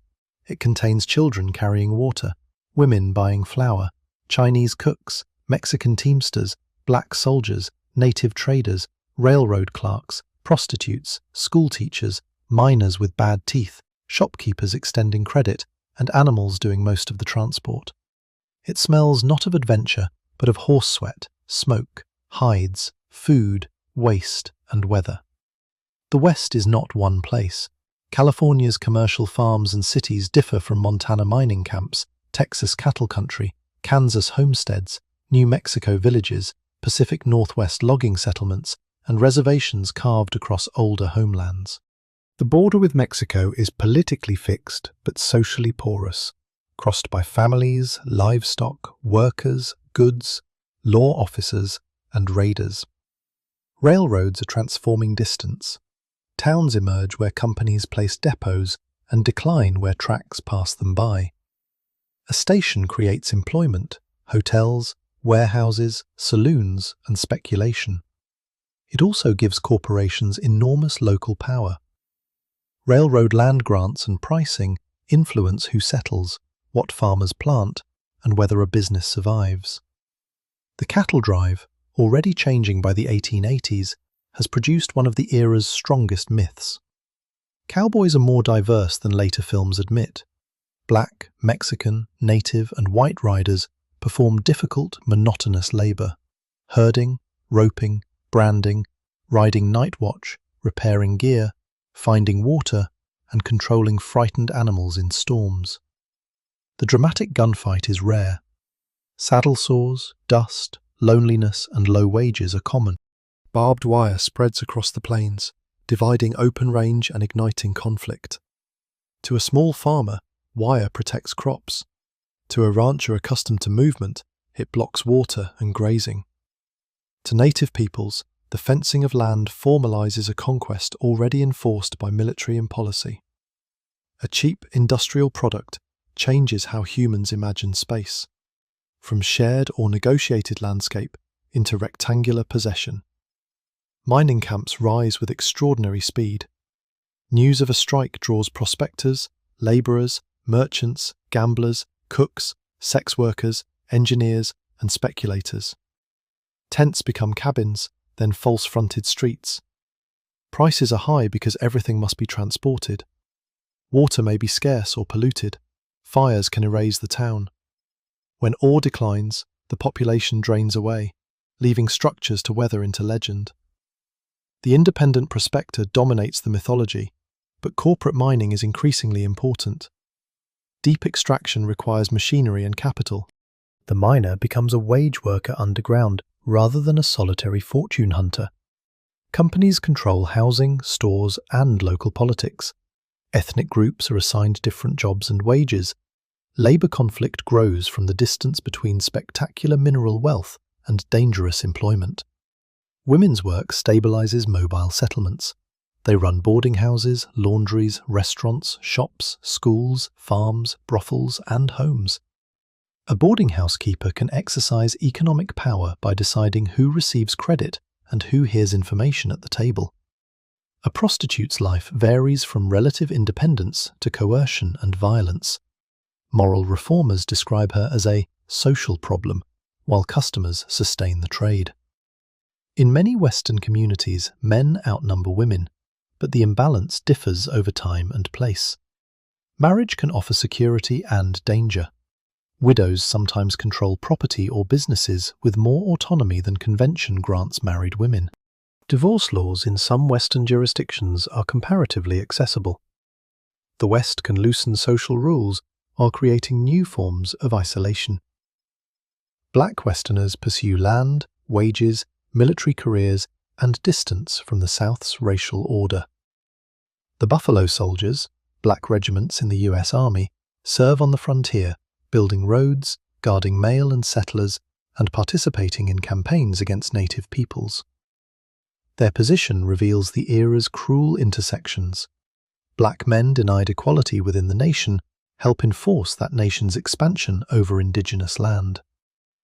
Mexican-American communities in territories absorbed after the US-Mexican War face land loss through courts, fraud, taxes, violence, and unfamiliar legal procedures. Families whose roots precede the border are treated as foreigners in their own region. English-speaking newcomers seize political and economic power. Yet older villages, irrigation systems, ranching knowledge, trade networks, religion, and family ties endure. Violence is real, but not always cinematic. It may be a range conflict, racial attack, strike-breaking, domestic assault, land seizure under legal cover, or the quiet threat behind an employer's demand. Firearms are common in some settings, less universal in others, and public weapon restrictions exist in various towns. The quick-draw duel owes more to entertainment than to routine practice. Law enforcement is thin. Sheriffs cover enormous districts. Federal marshals pursue crimes across territories. Vigilante groups sometimes act where courts are weak, but community justice often serves those already powerful. A hanging can be presented as order, while bypassing the question of whose order is being enforced. Weather governs everything. The winter of 1886 to 87 devastates cattle herds across parts of the northern plains, helping end the era of the open-range cattle boom. Animals freeze or starve behind drifts. Ranching fortunes collapse. The catastrophe reveals how quickly an economy built on expansion can be corrected by climate. Ordinary Western life is therefore less a tale of endless freedom than a negotiation with distance. A broken axle miles from town, a dry well, a childbirth without help, an unpaid freight bill, or a snowstorm can become decisive. Community forms because isolation is dangerous. At dusk, lights appear along the street. A piano sounds from a saloon. A teacher closes the schoolhouse. Laundry stiffens on a line. A train whistle crosses the dark and announces that the wider country is now only hours away. The West is being connected. Connection will change its time. Before November 1883, noon is local. Each town can set its clock by the sun. When the sun reaches its highest point, it is 12. This works when travel moves at the speed of a horse. It becomes chaos when railroads cross hundreds of local times and publish schedules that must somehow prevent trains from occupying the same track. Railroad companies impose a solution. On November 18, 1883, they introduce standardized time zones across North America. The change does not originate as an act of Congress. Private companies reorganize the nation's hours because their network requires it. Town clocks are adjusted. Some people resist, defending local or God's time. Others accept the new standard because missing a train is more inconvenient than philosophical objection. This is one of the decade's quiet revolutions. Time becomes less a feature of place and more a national system. Rail travel already astonishes those old enough to remember wagon roads. A journey that once required days or weeks now unfolds through a window.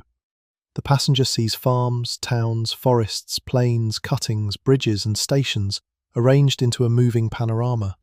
Railroads carry mail, newspapers, migrants, livestock, meat, fruit, machinery, performers, soldiers, and ideas.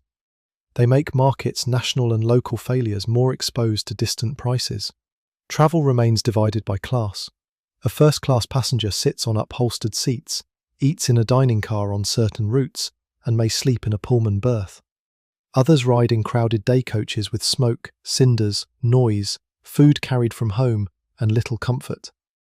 Black passengers confront segregated cars, humiliation, and expulsion even when holding valid tickets. The train that symbolizes mobility also becomes a moving chamber of racial order. Stations shape emotion. They are sites of departure, reunion, escape, recruitment, and news. A family waits for a coffin shipped home. A young woman leaves for domestic work in a city. An immigrant examines a paper ticket whose words he cannot read. A drummer, travelling salesman, arrives with samples and gossip. The platform is where private decisions enter national motion. The telegraph makes communication move even faster than bodies. By the 1880s, lines connect commercial and political centres across the country, and ocean cables link continents. Messages are priced by the word, encouraging compressed language. News that once travelled with a person can now arrive first. A death, a market price, an election result, a business order. For ordinary families, the telegram carries urgency. A letter is expected. A telegram alarms. The messenger at the door may hold news that cannot wait. Its emotional force comes from speed and rarity. The postal system is the more intimate network. Letters bind separated families. Rural free delivery is still in the future, so farm residents may travel to a post office. Mail order businesses are developing the habits that will later transform rural consumption. Catalogues and advertisements turn distant goods into imagined possessions. A stove, watch, dress pattern, tool, or medicine enters the home first as a picture. Newspapers multiply in cities and towns, often fiercely partisan. Cheap papers and sensational reporting compete for mass readers. A single copy passes through several hands or is read aloud. Foreign language papers help immigrants navigate employment, politics, and life, while maintaining ties to language and culture. Black newspapers document communities and violence ignored elsewhere. Labour papers interpret events from the shop floor rather than the boardroom. Information grows faster, but not necessarily more reliable. Rumour can travel by wire. Newspapers exaggerate crime, racial fear, scandal, and labour conflict to sell copies or serve political interests. A reader encounters more of the world and more deliberate distortion. Modernity does not eliminate misinformation, it gives misinformation a timetable. The telephone is still rare enough to seem magical. Alexander Graham Bell's invention has moved from demonstration to commercial networks, and exchanges are growing. Businesses adopt it first. Wealthy homes may install instruments. The experience is uncanny. A human voice without a visible body, carried through wire. Users speak loudly, uncertain how much of themselves the machine requires. The telephone does not immediately replace the telegraph or letter. Service is limited, equipment expensive, connections unreliable, and etiquette unfamiliar. It depends on operators who physically link calls, yet it begins changing expectation. A question can be answered now rather than tomorrow. Rail, telegraph, post, telephone, and mass newspapers compress the country. They also increase the power of organizations capable of using them. A corporation coordinates production across states. A commodity trader acts on rapid prices. A political party distributes messages. A police department sends descriptions. A union circulates a strike call. Networks do not belong only to one class, but access and control are unequal.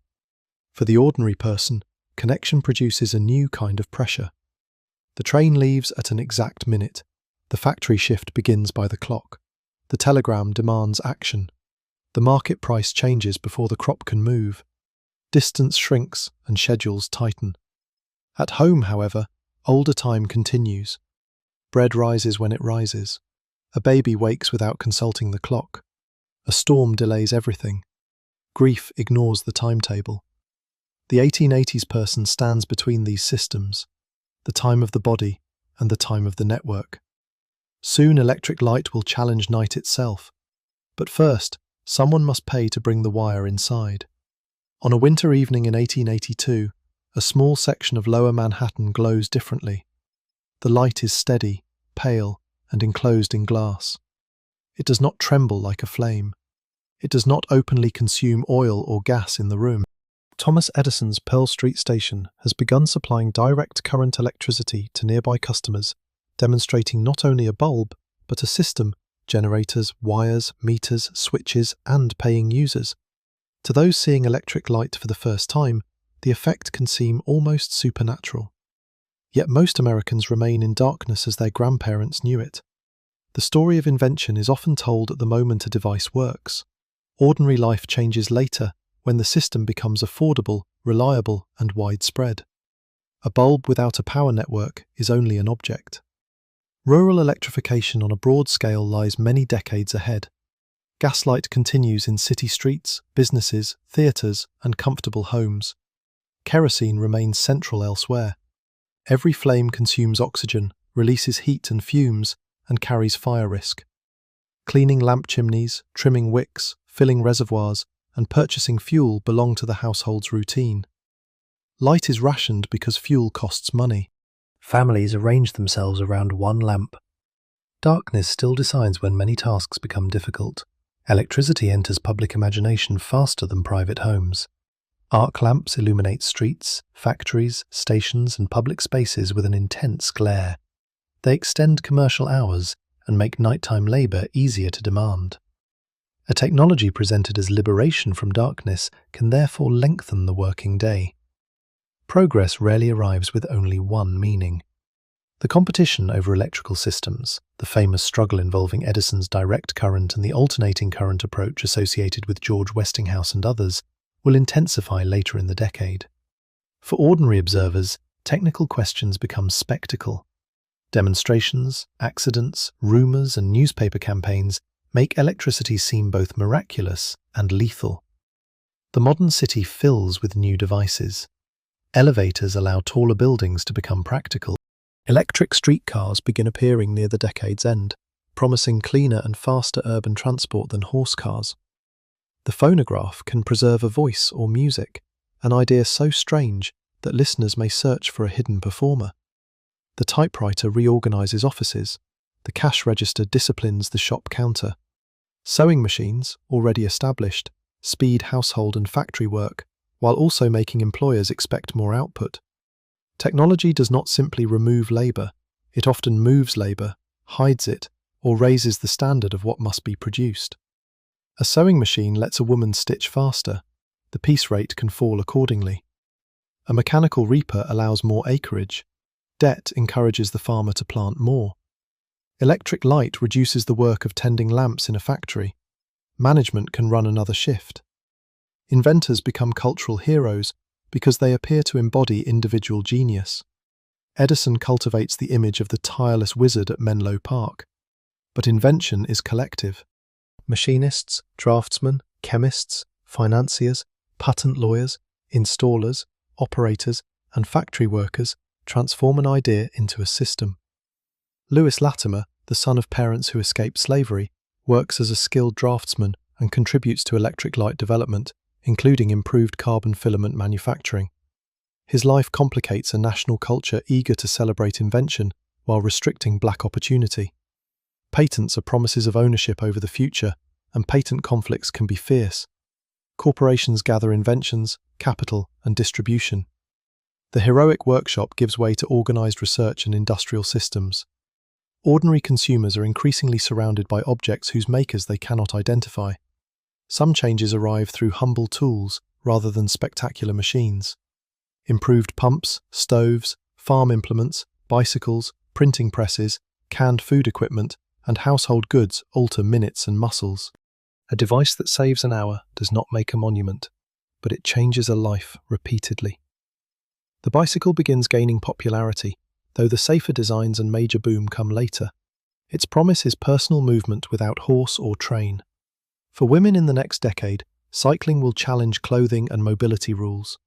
In the 1880s, the high-wheeled ordinary bicycle remains difficult and dangerous, often a machine for daring young men rather than a universal vehicle. Photography is becoming more accessible.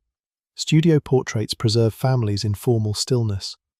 Exposure and convention make faces look stern, but seriousness is not absence of happiness. The portrait is expensive enough to matter. Clothing is arranged, hands are placed. The dead may be photographed because an image offers one final resistance to disappearance. By the end of the decade, a child in a city may see electric light, ride an elevated train, hear a telephone voice, and watch machinery produce goods at a speed unimaginable to a grandparent. The same child may carry water upstairs and use a privy in the yard. Modernity does not replace the old world all at once.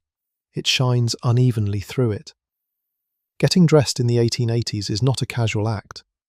Clothing protects the body from weather, declares sex and age, signals occupation and mourning, suggests income, communicates respectability, and can determine whether a stranger considers someone employable.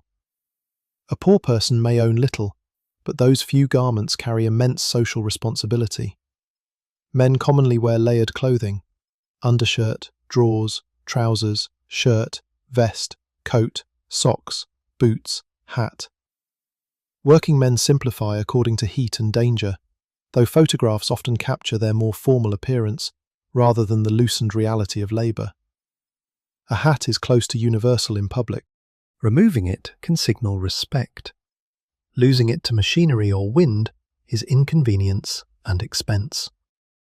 Women's dress varies by class and task, but generally involves multiple layers: chemise, drawers, corset, petticoats, bodice, skirt or dress, stockings, boots, and outerwear. The fashionable silhouette changes through the decade, with bustles returning prominently in the mid-1880s. Fashion plates show elaborate drapery and trim. Ordinary women imitate shapes with fewer materials, alter older garments, or ignore impractical extremes when work demands movement. The corset is both ordinary garment and modern controversy. It supports clothing and shapes the body according to fashion. Tight lacing can restrict movement and breathing, though not every wearer laces to a dramatic degree. Dress reformers criticize the health effects of fashionable clothing. Their alternatives can themselves attract ridicule because appearance is enforced socially, not only physically. A working woman chooses between ideals and tasks. Full skirts catch dirt and machinery. Sleeves and hair can catch in moving parts. Domestic work requires bending, lifting, carrying, and heat. Clothing is adjusted, pinned, rolled, covered by aprons, and repaired. The public image of Victorian modesty rests on a private expertise in managing fabric. Children's clothing often resembles simplified adult dress. Boys may transition from dresses worn in early childhood to short trousers and then adult styles. Girls wear dresses with layers suited to family means. Hand-me-downs are expected. A child grows into a garment and then out of it, while a parent moves buttons, releases hems, replaces knees, and patches elbows. Ready-made clothing is expanding, particularly for men, because standardized production and sizing serve soldiers, workers, and urban markets. Women's garments remain more dependent on home sewing, dressmakers, and alteration, though industrial production grows. Department stores and mail-order advertising turn fashion into mass aspiration. A farm girl can study the same silhouette displayed in a city window, even if she recreates it from cheaper cloth. Shoes reveal hardship quickly. Proper fit matters, but children may receive shoes sized to last. Leather stiffens when wet, soles wear through. Repairs by a cobbler extend life. Many rural children go barefoot in warm weather, saving shoes and enjoying freedom, while also risking injury. In winter, inadequate footwear turns distance into pain. Bathing is less frequent and more laborious than in a modern home, but the stereotype that people never wash is false. Faces, hands, and exposed areas may be washed daily from a basin. Full baths require privacy, water, fuel, a tub or wash area, and disposal afterward. Frequency depends on access and custom. Public bath movements grow in crowded cities precisely because reformers recognize that cleanliness cannot be demanded without facilities. Soap is common but varies in quality and purpose. Harsh household soap is used for laundry and cleaning. Commercial toilet soaps are increasingly marketed. Tooth cleaning may involve brushes, powders, cloth, or irregular practice. Hair is washed less often than modern norms and arranged carefully. Beards and moustaches dominate male fashion, demanding their own grooming. Odor belongs to the era's daily environment. Human sweat mixes with smoke, animals, cooking, industry, leather, damp wool, sewage, perfume, and soap. People are not unaware of smell. They judge it through different expectations and face conditions modern plumbing has removed from many lives. Perfume or scented water can mask odor. Ventilation, laundering, and bathing require labor and money. Parasites are familiar enemies. Lice, fleas, bedbugs, and other pests thrive in crowded housing, boarding houses, upholstered furniture, and bedding. Control involves washing, boiling, airing, combing, powders, chemicals, and persistence. Infestation carries shame but is not limited to moral failure. It follows bodies and goods through a mobile society. Clothing encodes racial and occupational power. A domestic servant may wear an employer-specified dress and apron. A prisoner, soldier, schoolchild, or asylum inmate is placed in uniform. Native students at boarding schools are photographed after indigenous clothes have been replaced, making dress an instrument of forced identity. Black men and women use formal clothing in portraits, churches, businesses, and public events as declarations of dignity in a culture producing racist caricatures. Mourning clothes make grief visible. Widows may wear black for extended periods according to elaborate expectations, while men face lighter requirements. The ability to purchase and maintain mourning dress is itself classed. A poor woman can be judged for failing to display loss in the approved fabric. Sunday clothing transforms the same bodies that labour all week. A clean collar, polished boot, pressed dress, ribbon, glove or hat creates public renewal. Families save for these objects because respectability can protect reputation, support employment, and express self-respect. The garment is not vanity, it is armour. At the end of the day, clothes are brushed, folded, hung, dried, or placed near the stove. Mud is scraped from boots. A torn seam is noticed with a sigh. Tomorrow's appearance is prepared tonight. The body beneath the fabric may be exhausted. The clothing must not reveal too much. Ordinary people in the 1880s do not live by work alone, though work tries to occupy nearly everything. Leisure exists in fragments. For many Protestant families, Sunday brings a different tempo. Chores necessary for animals and meals remain, but stores may close, work pauses where custom or law allows, and formal clothing emerges. Church bells gather communities. The service offers worship, music, news, courtship, public standing, and social discipline. A congregation knows who is absent, who wears something new, who appears troubled, and who sits beside whom. Religion is not one national voice. Protestant denominations divide over theology, region, class, race, and style. Catholic parishes grow with immigration and become anchors of Irish, German, Italian, and other communities. Jewish congregations range from traditional practice to reform movements adapting ritual to American conditions. Black churches combine spiritual authority with education, mutual aid, and politics. Latter-day Saints in Utah Territory confront federal pressure over plural marriage, leading to arrests, concealment, and intense conflict during the decade.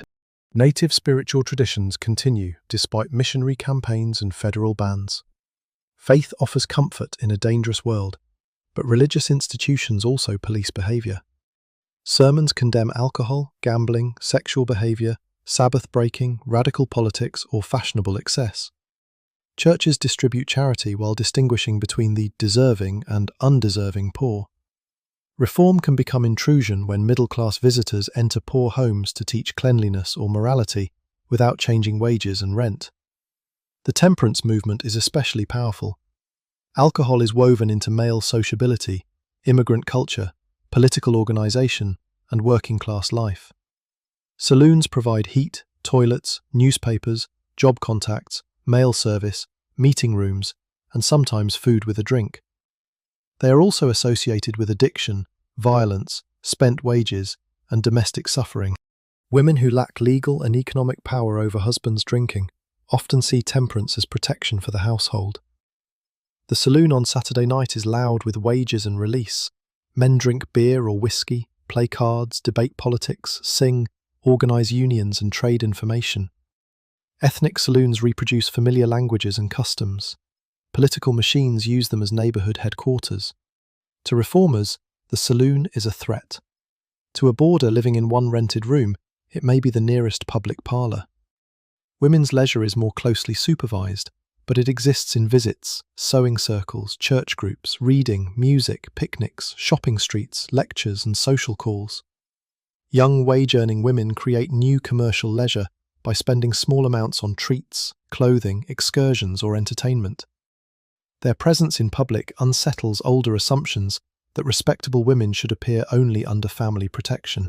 Theatre ranges from elite opera to melodrama, vaudeville's emerging forms, minstrel shows, variety halls, and touring companies. Melodrama offers clear villains, threatened virtue, danger, and rescue to audiences whose real economic world rarely provides moral clarity. Cheap seats fill with workers. Travelling productions bring spectacle to towns linked by rail. Minstrelsy remains enormously popular, spreading racist caricatures through blackface performance, sheet music, jokes, and advertising. Its familiarity matters. Racism is not confined to law or violence, but reproduced as entertainment, consumed by families who may describe the evening as harmless fun. Black performers sometimes enter the same industry, forced to navigate and reshape stereotypes in order to work. Circuses and Wild West shows combine animals, acrobatics, technology, conquest, and exotic display. Buffalo Bill Cody's Wild West, launched in the 1880s, turns frontier conflict into a touring national myth. Cowboys, sharpshooters, soldiers, and native performers reenact a West that is still being violently transformed. Audiences watch history become legend before events have cooled. Baseball is spreading as organised sport and mass entertainment. Professional leagues, local clubs, company teams, and amateur games create loyalties. The rules are recognisable, though equipment, grounds, and business structures differ. Black players participate in the sport, but racial exclusion hardens, reflecting the broader retreat from interracial public life. A game can offer community while rehearsing the nation's boundaries. Boxing, horse racing, rowing, walking contests, and other sports draw crowds and betting. Newspapers turn athletes into public figures. Spectator culture grows with transportation and print. The urban resident can now share excitement with strangers around a scheduled event. At home, leisure is made rather than purchased.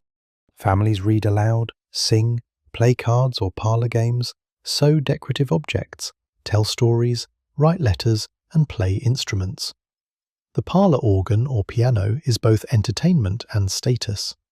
A child practices while others work nearby. Popular sheet music carries songs across regions long before recorded sound becomes common. Books and magazines reach widening audiences. Public libraries expand, though access varies. Dime novels offer adventure, crime, romance, and Western fantasy. Mark Twain publishes Adventures of Huckleberry Finn in the United States in 1885, using a boy's journey to expose moral contradictions in slavery and civilization. Emily Dickinson dies in 1886, with most of her poetry unpublished, a reminder that an era's most enduring voice may be nearly invisible to its contemporaries. Parks provide carefully designed relief from urban density. Frederick Law Olmsted and other designers imagine green public space as a democratic and moral influence. But access, behaviour rules, travel distance, and policing shape who feels welcome. Working families may use parks intensely on rare days off, bringing food, music, children, and a temporary release from cramped rooms. Holidays turn streets into collective stages. Independence Day brings speeches, flags, noise, alcohol, fireworks, and injuries. Decoration Day, later Memorial Day, keeps Civil War memory alive through graves and processions. Ethnic festivals carry older homelands into American public space. Emancipation celebrations claim national promises that remain unfulfilled. Leisure does not erase class. The millionaire tours Europe. The clerk attends theatre. The factory family picnics with food carried from home. The domestic servant may receive one afternoon off and spend part of it travelling to relatives. Free time itself is a form of wealth. When Sunday evening ends, boots are placed by the door. Lunch is wrapped.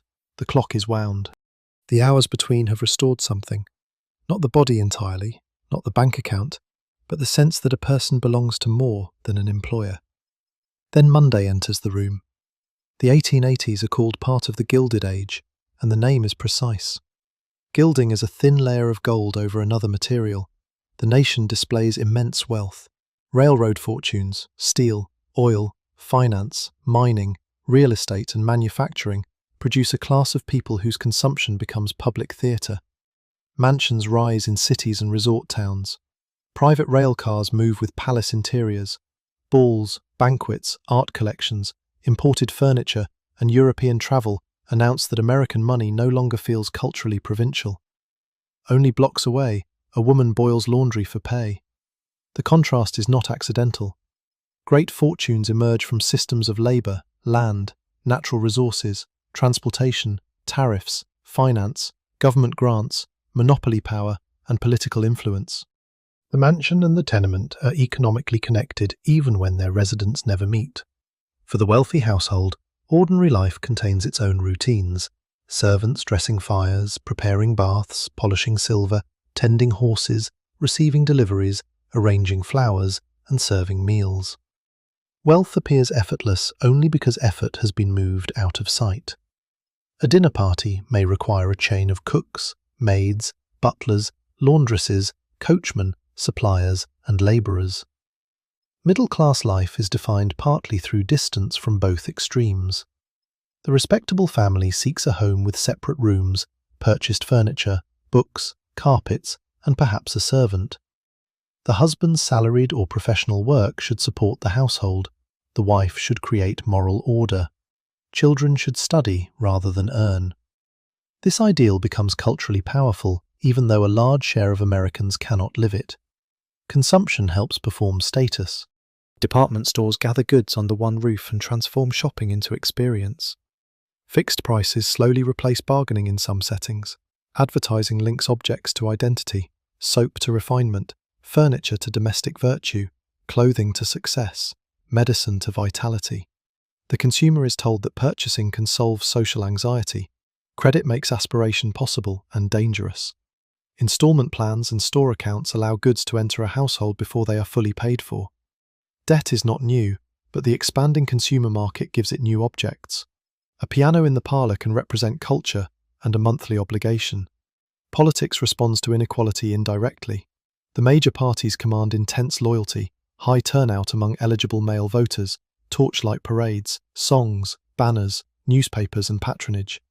Elections feel communal and dramatic, yet the issues do not always align neatly with the deepest industrial conflicts. Tariffs, currency, veterans' pensions, civil service reform, and regional memory dominate debate, while corporate influence permeates government. The electorate is broad among white men, but far from universal. Women are excluded from national voting. Black men's constitutional right is attacked in practice. Native people are generally denied citizenship unless they accept conditions that can undermine tribal identity. The Dawes Act offers citizenship to certain allottees as part of assimilation policy. Chinese immigrants are barred from naturalization. Democracy speaks in universal language through a restricted body. Political machines thrive because they translate mass urban life into personal exchange.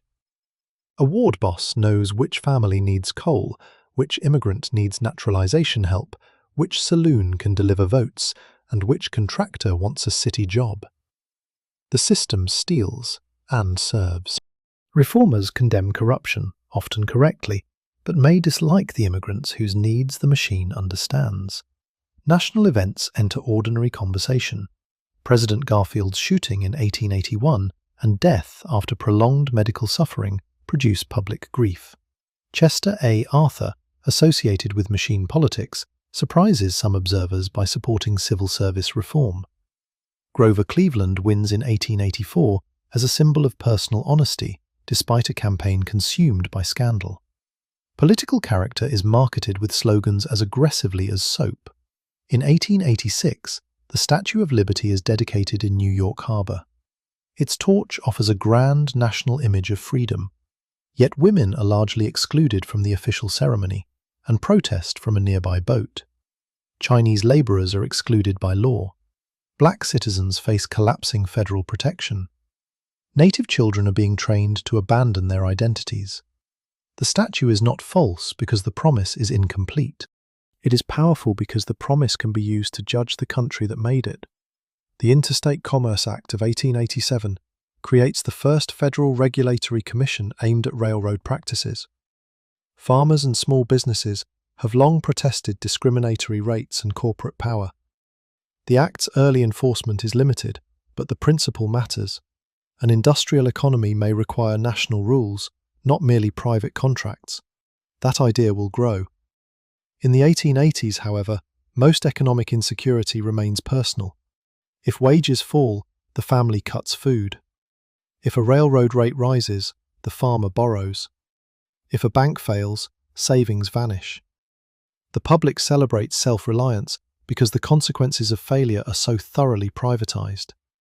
Charity exists everywhere: church relief, settlement efforts beginning to emerge, benevolent associations, orphanages, poorhouses, mutual aid. But help often requires surrendering privacy and dignity. The applicant must demonstrate worthiness. Poverty is investigated as character rather than recognized as a feature of wages, illness, discrimination, and markets. From the mansion window, the city can look magnificent. Bridges, spires, traffic, electric points of light. From the basement kitchen, the same city is a ceiling of other people's floors. Both views are real, only one is usually framed. Ordinary life in the 1880s is lived close to catastrophe. Not every day is tragic. That is precisely why risk becomes ordinary. It waits inside familiar things: a lamp, a stove, a horse, a well, a factory belt, a river, a cough, a cloud. Fire is among the most democratic dangers, though the poor suffer it most. Open flames fill homes and workplaces. Buildings stand close. Water pressure may fail. A tenement family on an upper floor depends on one stair. A prairie family watches sparks from a stove during a dry wind. A mining town of timber structures can disappear between one whistle and the next. The response to fire is communal and increasingly professional. Bells and whistles summon volunteers or city departments. Horses race engines through traffic. Crowds gather because spectacle and fear are inseparable. Salvage crews throw furniture from windows. Insurance determines who can rebuild. Renters may save nothing but what they carry. Weather also ignores the story of steady progress. The Great Blizzard of March 1888 paralyzes the northeast. Snow and wind stop railroads and telegraph lines, isolating the very cities that celebrate connection. People become lost within familiar streets. Workers trapped away from home sleep in offices or hotels. Food and coal grow scarce. Horses collapse. The storm demonstrates that networks produce dependency. When transport stops, a city cannot feed or warm itself for long. That same year, the Schoolhouse Blizzard strikes the Great Plains in January. A warm spell is followed by a sudden, violent cold front and blowing snow. Teachers must decide whether to keep children in schoolhouses with limited fuel or attempt the journey home. Some who leave become disoriented in whiteout conditions, only short distances from safety. The landscape erases direction. Floods, tornadoes, droughts, hurricanes, and crop failures strike regions with limited forecasting and relief. Weather information travels by telegraph, and scientific observation is improving, but warnings do not reach everyone. Government disaster assistance is modest compared with modern expectations. Communities, charities, railroads, newspapers, and private donors organize relief. In May 1889, the South Fork Dam above Johnstown, Pennsylvania, fails after heavy rain. Water tears through the valley and kills more than 2,000 people. The disaster becomes national news almost instantly by telegraph. Relief arrives from across the country. So does anger over the dam's condition and the wealthy club associated with the reservoir. The flood appears natural and man-made at once, a pattern modern industrial society will see repeatedly. Accidents are reported with blunt regularity. Boiler explosions, train wrecks, ferry collisions, mine collapses, runaway wagons, drownings, gun accidents, and falls from construction occur in a built environment expanding faster than its safeguards.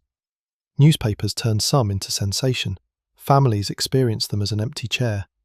Insurance markets grow around risk, life, fire, accident, burial. But coverage depends on money, information, and trust. Fraud exists on both sides. Mutual aid societies provide another layer, especially for immigrants and black communities excluded or mistreated by mainstream institutions. Safety is also shaped by memory. A mother who lost a child to a well keeps the next child close. A miner recognizes a dangerous roof sound. A sailor reads weather in the sky. A neighborhood remembers which building burned and which landlord ignored repairs.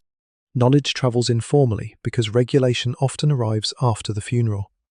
And yet people continue. The lamp is lit again. The train is boarded. The mine shift descends. A house is rebuilt on the same floodplain because land, work, and family are there. Courage in ordinary life is rarely a dramatic absence of fear.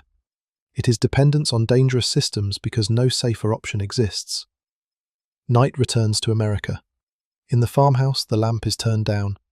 In the tenement, several people arrange themselves to sleep in a room used all day for work. A train crosses the plains under standardized time. A telegraph operator listens for the final message. A nurse adjusts bedding in a hospital ward. A servant climbs to an attic after the family below has finished dinner. A miner coughs into the dark. A child hides a schoolbook beneath a mattress. Somewhere, an electric bulb continues to glow after every flame nearby has been extinguished. The 1880s are often presented as a doorway to the modern United States. Inventions accelerate, corporations expand, cities rise. The national market tightens. Mass immigration reshapes communities. The federal government begins, hesitantly, to confront industrial regulation. Bridges, cables, rails, and wires bind distance. But a doorway is not a destination. Most ordinary people experience modernity as a mixture of promise and extraction. The factory offers wages and takes time. The railroad opens markets and controls prices. The city offers anonymity and charges rent for airless rooms. The household receives new products while demanding endless unpaid labor. Electric light defeats darkness in one building and extends the night shift in another. The decade's deepest contrast is not between old and new technology. It is between the enormous value produced by ordinary people and the limited security returned to them. Their hands raise the grain, stitch the coats, mine the coal, lay the track, wash the sheets, set the type, cook the meals, build the mansions, tend the sick, carry the water, and bury the dead. Yet one accident can erase the household. One merchant's ledger can claim the crop. One landlord can claim the room. One law can decide that a worker may enter, a voter may not vote, a child must leave home, or a community's land is now surplus. And still, ordinary life is not only what power does to people, it is what people make under pressure. They create unions where employers demand obedience. They build schools where the state provides little. They preserve languages institutions try to punish. They turn kitchens into businesses, churches into political halls, boarding houses into networks, scraps into quilts, and one free evening into music. They cross oceans, follow letters, buy land, escape violence, form clubs, strike, pray, laugh, mourn, and begin again. The past survives today not merely in famous buildings or inventions, but in the systems around us. Standard Time still orders the day. Corporate networks still compress distance. The struggle over who owns working hours continues. Debates over immigration repeat old accusations in new language. Racial inequality created through land, labour, housing, law and exclusion remains embedded in geography and wealth. Native nations continue to defend sovereignty and rebuild what allotment and boarding school policy attacked. Domestic labour remains indispensable and often unseen. Technology still promises freedom while finding new ways to occupy attention. We are closer to the 1880s than their clothing makes us feel. Yet the material distance is extraordinary. Water arrives without being carried in many homes. A switch fills a room with safe, cheap light. Refrigeration separates dinner from the season. Antibiotics turn infections that once terrified families into treatable events. Labour laws, building codes, sanitation systems, public education, workplace protections, and social insurance, however incomplete, stand between many modern families and risks once considered private fate. None of those protections appeared naturally. They were argued for, organised for, investigated, legislated, resisted, weakened, strengthened, and paid for by people who had often suffered without them. That may be the most important bridge between their lives and ours. Ordinary life is where history accumulates before history receives a name. The woman carrying water does not know she represents unpaid labour in an industrialising nation. The railroad worker adjusting a brake does not know he stands inside a coming revolution in safety law. The black child sounding out a sentence does not know which future movement will inherit the room. The native parent hiding a ceremony does not know which descendant will speak the language publicly again. The striker asking for 8 hours cannot know that generations later the demand will sound modest. They know only the immediate question: will the crop hold? Will the wage cover rent? Will the fever break? Will the train arrive? Will the child come home? Will there be enough coal by morning? History, viewed from a distance, becomes a sequence of events. Lived from within, it is a sequence of uncertainties. The camera returns now to the darkened country. The grand symbols recede: the bridge, the statue, the mill, the locomotive. What remains are windows. Behind each is a private world, unequal, unfinished, alive. In one window, a person bends over work that will never carry a signature. The object may vanish. The building may be demolished. The name may disappear from every record except a census line. But the world that person helped build is still around us. And every time we turn a tap, enter a safe workplace, send a message across distance, send a child to school, or switch on a light, our ordinary life touches theirs. The distance between the centuries is measured in inventions. The connection is measured in human hands.